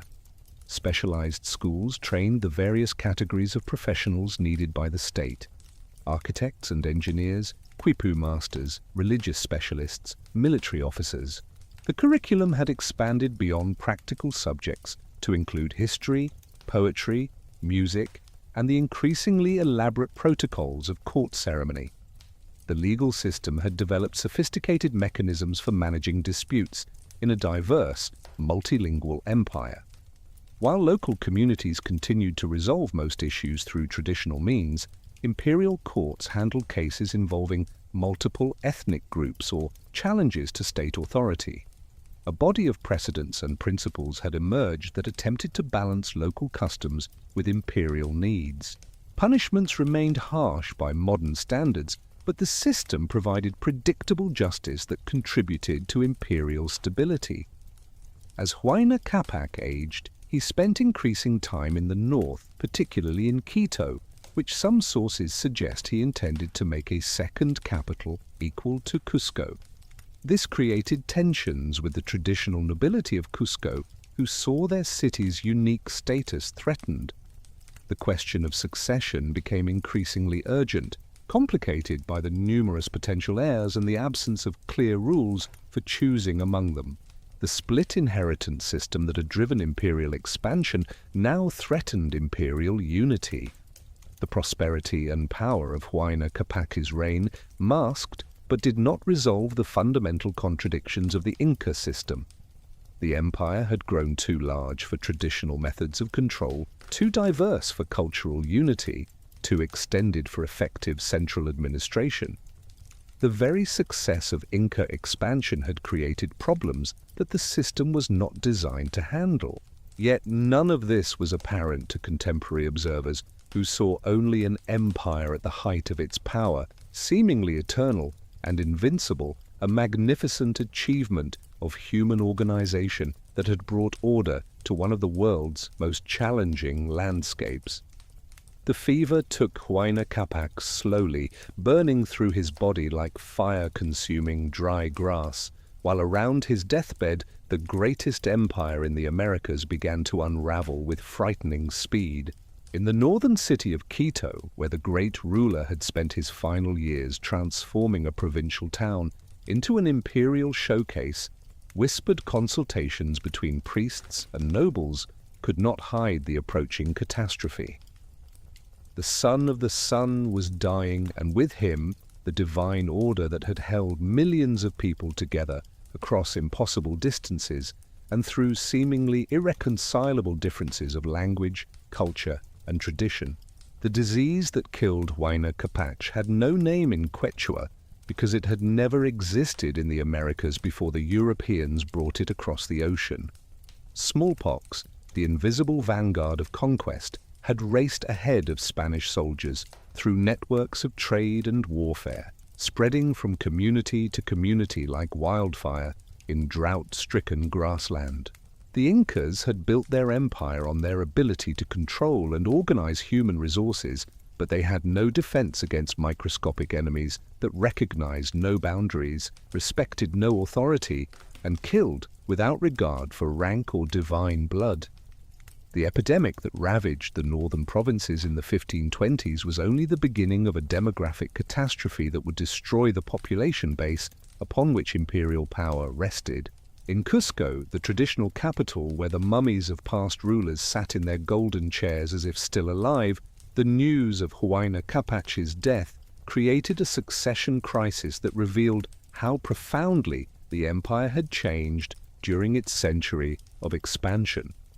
The split inheritance system that had driven Inca conquest now threatened to destroy what had been built. Unlike European monarchies with their rules of primogeniture, Inca succession had always been a matter of selection among qualified candidates, usually sons of the deceased ruler whose mothers came from important lineages. The choice required consensus among the royal élite, consultation with oracles, and confirmation through religious ceremonies. But Huayna Capac had spent more than half his reign in the northern territories, governing through a mobile court that had become increasingly separate from the traditional power structures of Cusco. His favorite son, Atahualpa, had been born of a secondary wife from the conquered Quito nobility, giving him strong support in the northern provinces, but questionable legitimacy in the eyes of Cusco traditionalists. The legal heir, according to customary practice, was Huascar, whose mother, Mama Rahua Oclo, was Huayna Capac's primary wife and sister, making him unquestionably of pure Inca blood. The initial division seemed workable to those who arranged it. Huascar would rule from Cusco as Sapa Inca, maintaining the traditional center of imperial power, and the elaborate ceremonial life that validated Inca authority. Atahualpa would govern the northern provinces as his brother's subordinate, utilizing his local connections and military experience to consolidate recent conquests and defend against potential threats from the still unconquered regions beyond. This arrangement reflected the practical realities of governing such a vast territory while respecting traditional concepts of legitimate authority. Yet the division contained the seeds of its own destruction. The northern provinces under Atahualpa included some of the empire's most productive agricultural regions, its most experienced military units, and its most recently constructed infrastructure. The wealth of Quito and its surrounding territories had grown to rival that of Cusco itself. Atahualpa commanded the loyalty of hardened veterans who had served under Huayna Capac in decades of difficult campaigns, men who saw themselves as the builders of the modern empire rather than guardians of ancient tradition.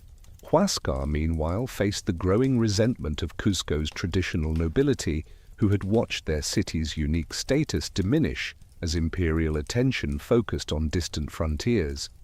The royal Elas, the Panacas who maintained the mummies and memories of deceased rulers, controlled vast estates but contributed little to imperial administration or defense.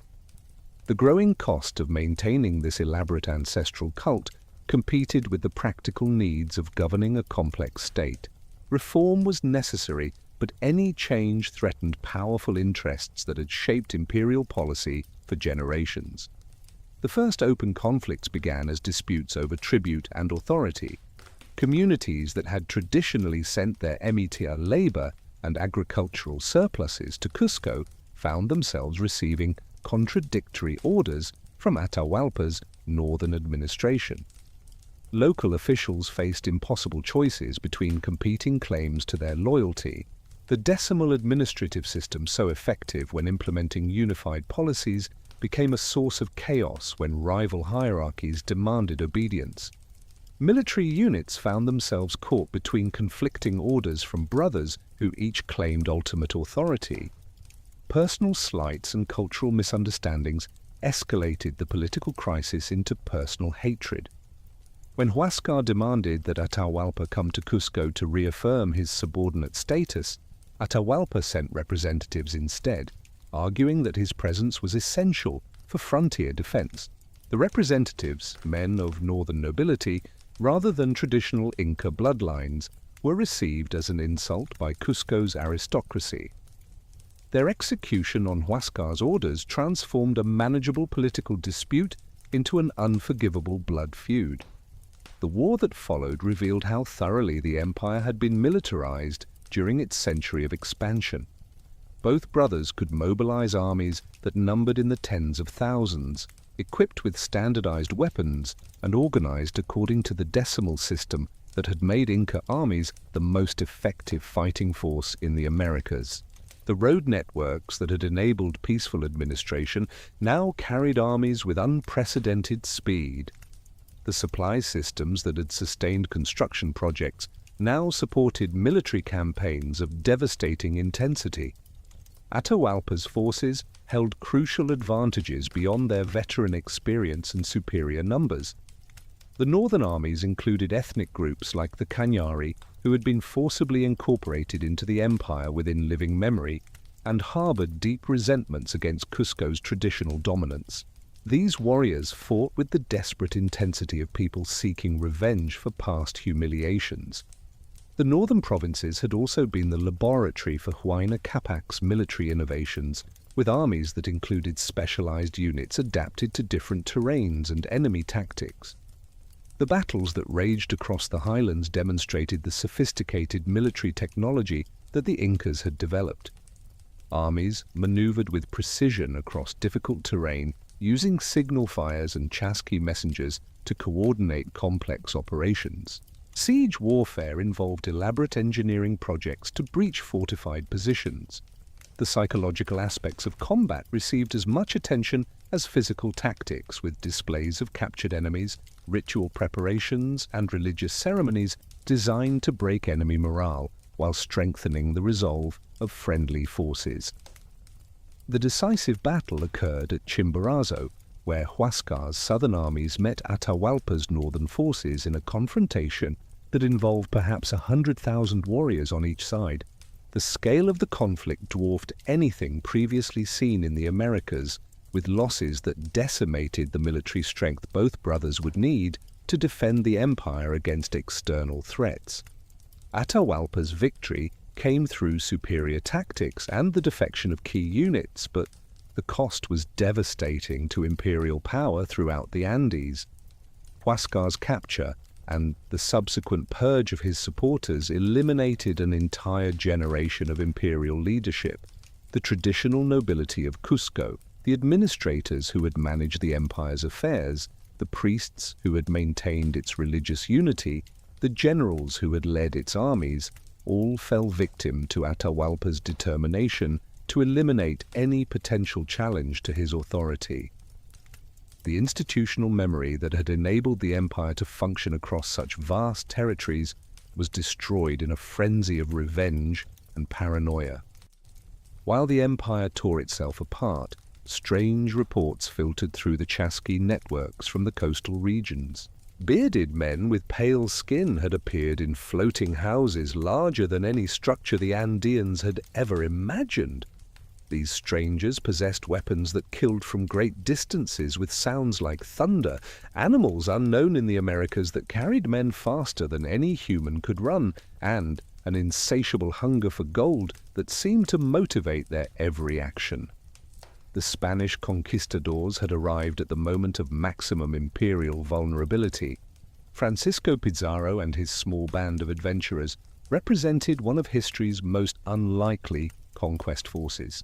Fewer than 200 men operating thousands of miles from any source of reinforcement, facing an empire that even in its weakened state could theoretically mobilize hundreds of thousands of warriors, they succeeded through a combination of technological advantage, psychological warfare, political manipulation, and sheer audacity.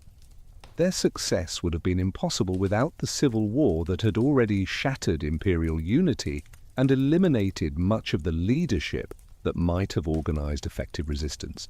The Spanish understanding of Andean politics was initially minimal, but they quickly grasped the essential fact that the empire was divided against itself. Their advance toward Cajamarca, where Atahualpa was resting with his army after the victory over Huascar, was facilitated by local groups who saw the strangers as potential allies against Inca domination. The same diversity that had been a source of imperial strength became a fatal weakness when different ethnic groups calculated that Spanish rule might be preferable to continued Inca oppression. The technology gap between the conquistadors and their opponents was significant, but not insurmountable under normal circumstances. Spanish steel weapons were superior to bronze, but Inca armies were vastly larger and fighting on familiar terrain. Horses provided mobility and psychological impact, but they were vulnerable to concentrated missile fire from slings and arrows. Firearms were impressive, but slow to reload and often unreliable.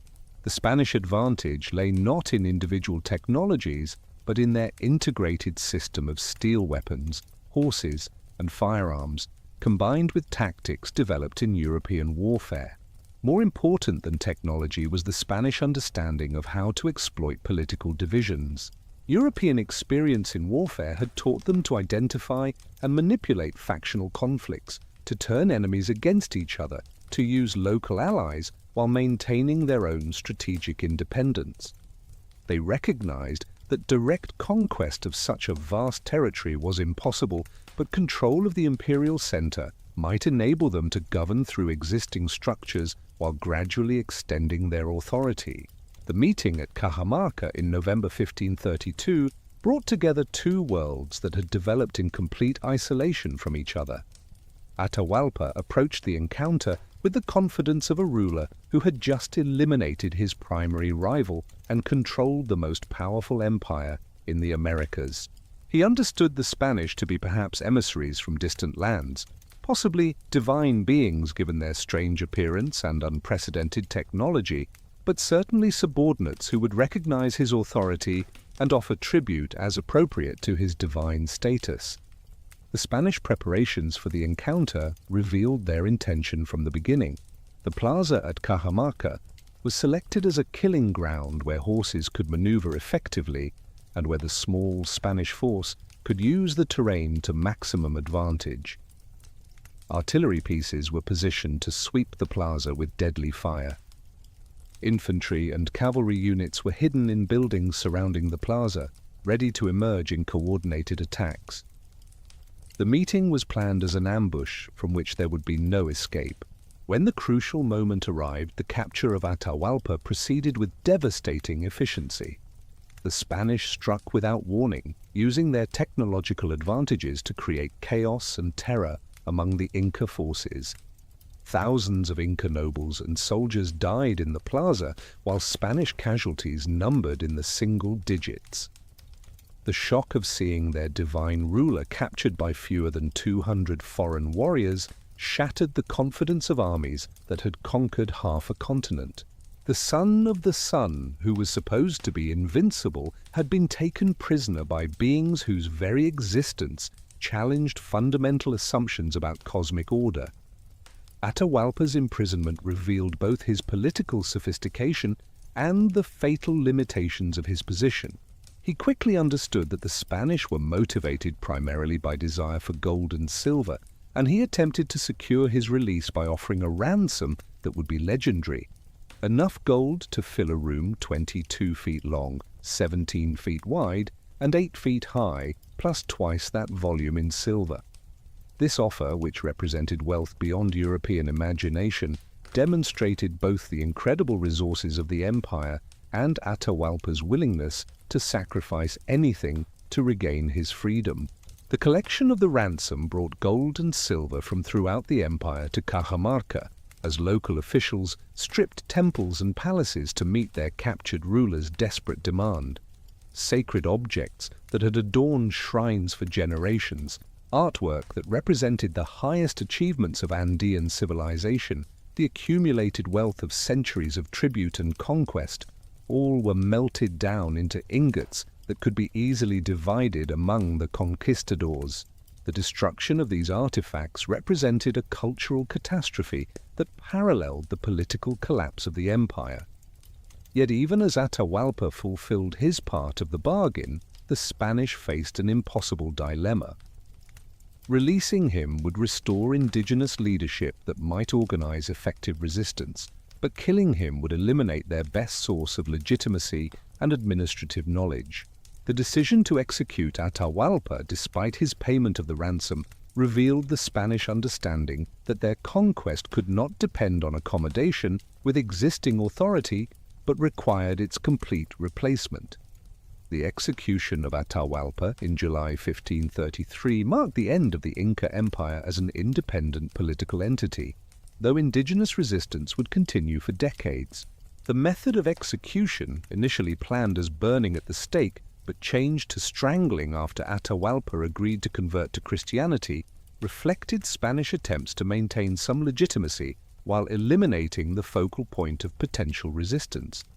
The last Sapa Inca died not in battle like a warrior, but as a prisoner, victim of political calculations that reduced the son of the sun to a pawn in European imperial ambitions. The aftermath of Atahualpa's death revealed the extent to which imperial authority had depended on the personal presence of the ruler. Without the Sapa Inca to provide unity and direction, regional commanders and provincial administrators found themselves isolated and uncertain.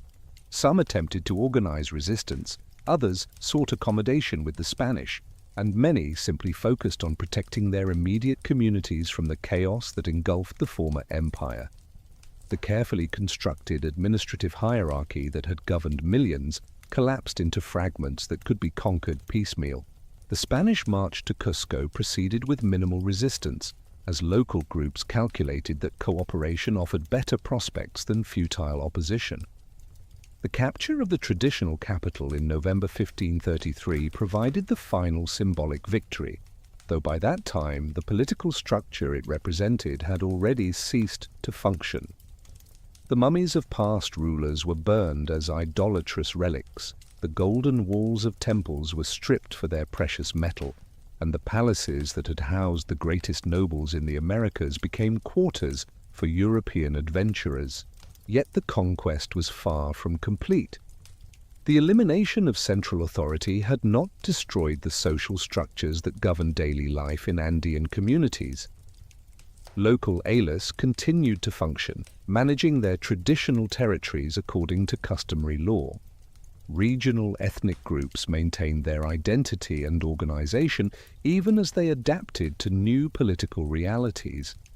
The knowledge systems that enabled sophisticated agriculture, engineering, and craft production remained embedded in local communities, ensuring cultural continuity despite political catastrophe. The Spanish soon discovered that destruction of indigenous political authority was much easier than replacement with effective colonial administration. The complexity of Andean society, the diversity of languages and customs, the sophisticated systems of labor organization and resource management all required knowledge and skills that the conquistadors did not possess. Effective colonial rule would require collaboration with indigenous elites, adaptation to local conditions, and gradual modification rather than wholesale replacement of existing institutions. The demographic catastrophe that had begun with epidemic disease continued throughout the early colonial period, as successive waves of smallpox, typhus, and other Old World diseases devastated populations with no acquired immunity. The collapse of imperial infrastructure disrupted food distribution networks, contributing to famines that further reduced indigenous populations. Conservative estimates suggest that the native population of the former Inca Empire declined by at least 50% in the first generation after conquest, with some regions suffering even greater losses. The fall of the Inca Empire represented more than the replacement of one political system by another. It marked the collision of two worlds that had developed in isolation for over 10,000 years, the beginning of a process that would reshape both Americas and Europe. The immediate cause was the civil war that divided imperial forces at the crucial moment, but the underlying vulnerability came from the empire's very success. The Incas had created a political structure so effective that its collapse left a vacuum that could not be quickly filled, facilitating conquest by forces that would never have succeeded against a united empire under strong leadership. The tragedy of the conquest lay not just in the destruction of indigenous political independence, but in the loss of knowledge systems that had enabled human civilization to flourish in one of Earth's most challenging environments. The Incas had solved problems of high-altitude agriculture, earthquake-resistant construction, and sustainable resource management that remain relevant today. Their social innovations in organizing large-scale cooperation, integrating diverse ethnic groups, and maintaining stability across vast territories represented achievements that would be studied and admired by political theorists for centuries. The conquest destroyed not just an empire but a laboratory of human possibility, ending experiments in social organization that might have offered alternative models for human civilization. Deep in the cloud forests of Vilcabamba, where the eastern slopes of the Andes descended into the vast green expanse of the Amazon basin, Manco Inca Yupanqui maintained the fiction that the sun still ruled over Tawantinsuyu. From his hidden capital in the jungle, surrounded by the mist-shrouded peaks where his ancestors' spirits dwelt, the last independent Sapa Inca governed a shadow empire that existed as much in memory as in reality. For 4 decades after the Spanish conquest of Cusco, this remnant state would preserve the forms and ceremonies of Inca civilization while gradually transforming into something new, a synthesis of indigenous resistance and adaptation that would shape Andean culture for centuries to come. The creation of the Neo-Inca state at Vilcabamba represented both continuity and profound change. When Manco Inca escaped from Spanish-controlled Cusco in 1536, he carried with him not just the physical symbols of royal authority, but the legitimacy that came from unbroken descent from Manco Capac, the mythical founder of the dynasty. Yet the empire he claimed to rule had been shattered beyond repair. The millions of subjects who had once acknowledged Inca supremacy were now scattered across a landscape transformed by conquest, disease, and social upheaval. The elaborate administrative apparatus that had once governed from Chile to Colombia had dissolved into fragments.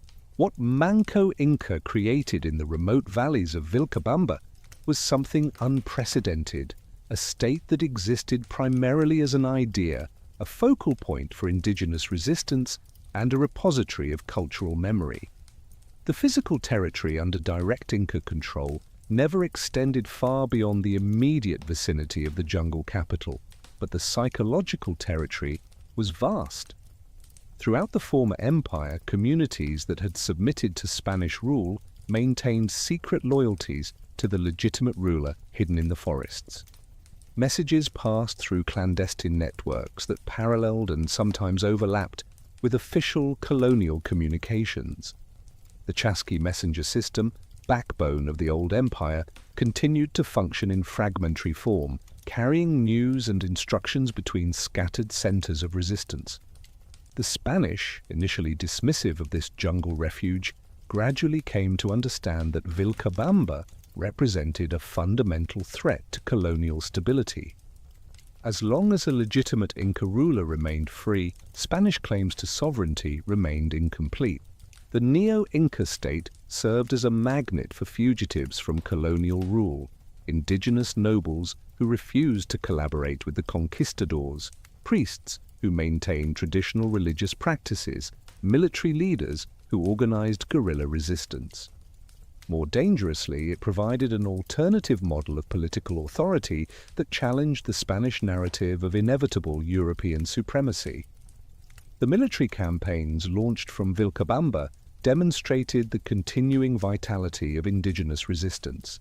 Manco Inca's forces, adapting traditional tactics to new circumstances, proved capable of sustained warfare against Spanish expeditions. They used their intimate knowledge of terrain to ambush colonial forces, their understanding of seasons and weather to campaign when European soldiers were most vulnerable, their network of local supporters to gather intelligence and supplies. The Great Siege of Cusco in 1536-1537, where Manco's armies came close to recapturing the ancient capital, showed that Spanish conquest remained fragile and reversible. Yet the neo-Inca state also demonstrated the profound transformations that conquest had brought to Andean society. The rulers of Vilcabamba were forced to adapt to new realities. The presence of European diseases that continued to devastate indigenous populations, the introduction of horses and firearms that changed the nature of warfare, the disruption of traditional trade networks and tribute systems. They learned to use captured Spanish weapons, to fight alongside horses taken in raids, to negotiate with colonial authorities when circumstances required. The isolation that protected them also limited their resources and contacts with the broader indigenous population. The expansion into Ecuador brought the Incas into contact with peoples who had never heard of Cusco or its divine rulers. The Cañari, the Quitu, and other northern peoples had their own long histories, and were not impressed by claims of solar descent or civilizing missions. The conquest of these regions required not just military force but cultural flexibility, with the Incas adapting their message and methods to local conditions. Sacred mountains replaced the sun as the focus of imperial cult in some regions, while in others, the Incas portrayed themselves as restorers of ancient order rather than innovators. The logistical challenges of managing such rapid expansion pushed Inca organizational abilities to their limits. The road system, which would eventually stretch for over 25,000 miles, began to take shape as a unified network rather than a collection of local paths. Way stations were established at regular intervals, providing food and shelter for travelers on official business. The Chasqui messenger system allowed information to travel from the far corners of the empire to Cusco in a matter of days, with fresh runners stationed every few miles to maintain maximum speed. Agricultural innovation kept pace with territorial expansion. New crops were introduced to regions where they had been unknown, while local varieties were collected and distributed throughout the empire. Terracing projects transformed steep mountainsides into productive fields, while sophisticated irrigation systems brought water from distant sources to previously arid lands. The Incas became master ecological engineers, creating productive landscapes in environments that seemed impossible to farm. The social changes that accompanied this expansion were profound. Within a single generation, peoples who had known only local ethnic identities found themselves part of a vast multinational empire. Quechua spread as a lingua franca, though local languages persisted. Inca religious festivals became occasions for imperial display, with representatives from conquered peoples required to attend ceremonies in Cusco. The exchange of women between the Inca nobility and local elites created kinship networks that bound the empire together at the most intimate level. Yet for all the changes, Pachacuti and Tupac Yupanqui understood that successful empire building required respect for local traditions. The Inca genius lay not in imposing uniformity, but in creating unity within diversity. Local shrines remained active alongside imperial temples. Traditional textiles continued to be woven alongside Inca-style cloth. Local administrative systems persisted beneath the overlay of imperial bureaucracy. This flexibility, combined with military might and organizational sophistication, allowed the Incas to accomplish in 2 generations what had taken Rome centuries to achieve. By the time of Pachacuti's death around 1471, the transformation was complete. The Incas had evolved from a regional kingdom controlling a few valleys around Cusco to masters of an empire stretching from central Chile to southern Colombia. Millions of people speaking dozens of languages now acknowledged the supremacy of the Sapa Inca. The organizational and ideological framework was in place for continued expansion. Most remarkably, this had been achieved not through gradual evolution, but through the vision and energy of a single ruler who truly deserved his title of world transformer. The morning sun caught the precisely cut edges of granite blocks so perfectly fitted that even today, 5 centuries later, a knife blade cannot slip between them. These stones, shaped without iron tools, fitted without mortar, standing without steel reinforcement, represent one of humanity's greatest architectural achievements. The Incas built not just for their generation, but for eternity, creating structures that would outlast earthquakes, conquests, and the passage of centuries. Their engineering prowess transformed the hostile Andean landscape into a productive paradise, turning vertical cliff faces into hanging gardens and channeling wild mountain streams into sophisticated hydraulic networks that still function today. To understand how a civilization without wheels, without draft animals, stronger than llamas, without iron tools, and without written architectural plans could create such marvels, requires abandoning modern assumptions about technological progress. The Incas developed solutions so elegant and so perfectly adapted to their environment that contemporary engineers study them for insights into sustainable construction and resource management. Every wall, every terrace, every canal represented accumulated knowledge passed down through generations of master builders who understood stone, water, and earth with an intimacy that modern technology has not replaced but merely supplemented. The foundation of Inca engineering excellence lay in their understanding of stone itself. In the quarries above Cusco and at sites throughout the empire, master stoneworkers could read the grain of granite, and andesite, like others, might read a book.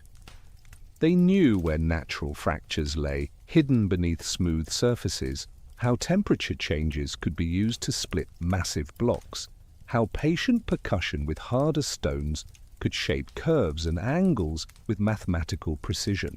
The tools were simple: bronze chisels, stone hammers, wooden wedges, and most importantly, time and patience. The process of shaping stones for the finest Inca walls required months or even years for a single block.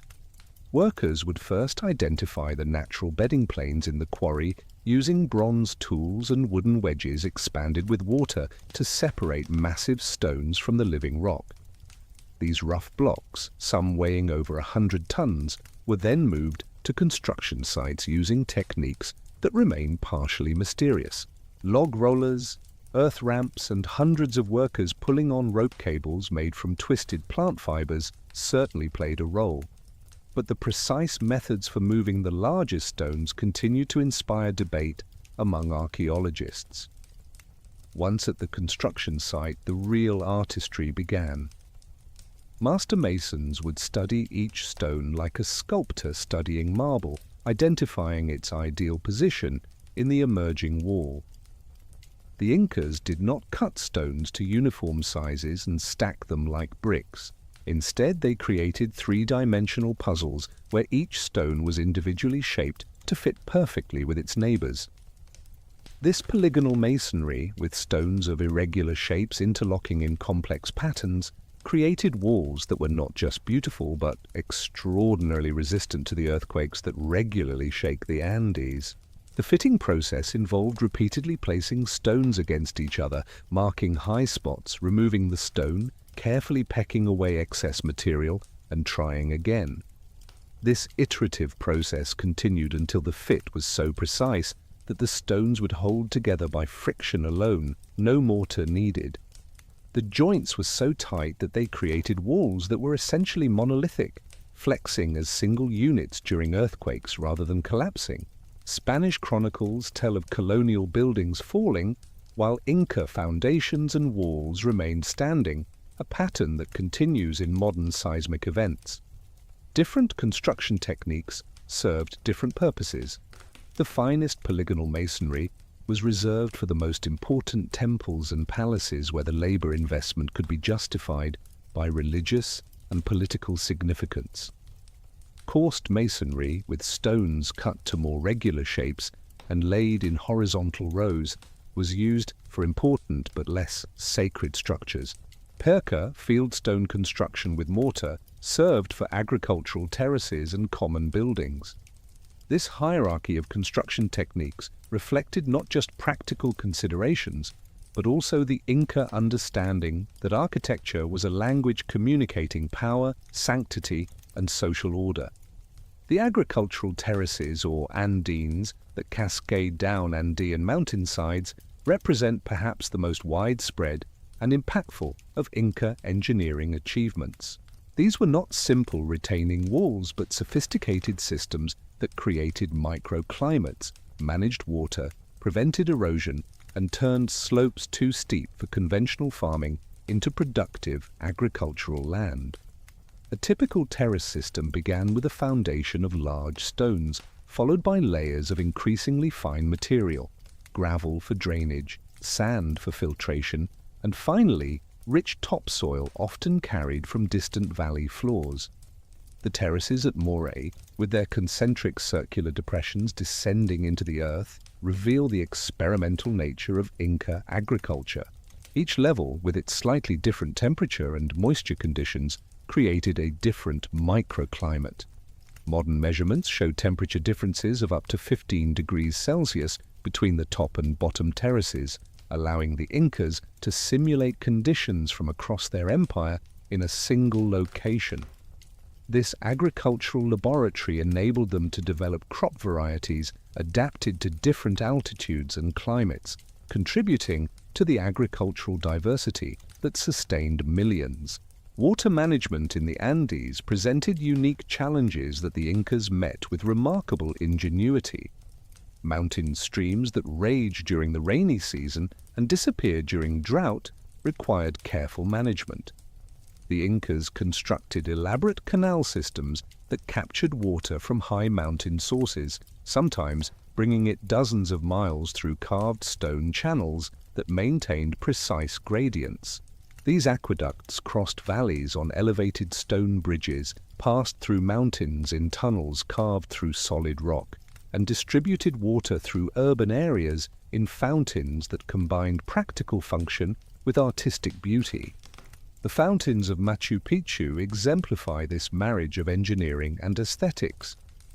16 fountains descend through the city in a carefully planned sequence, each fed by a canal system that brings water from springs on the mountain above.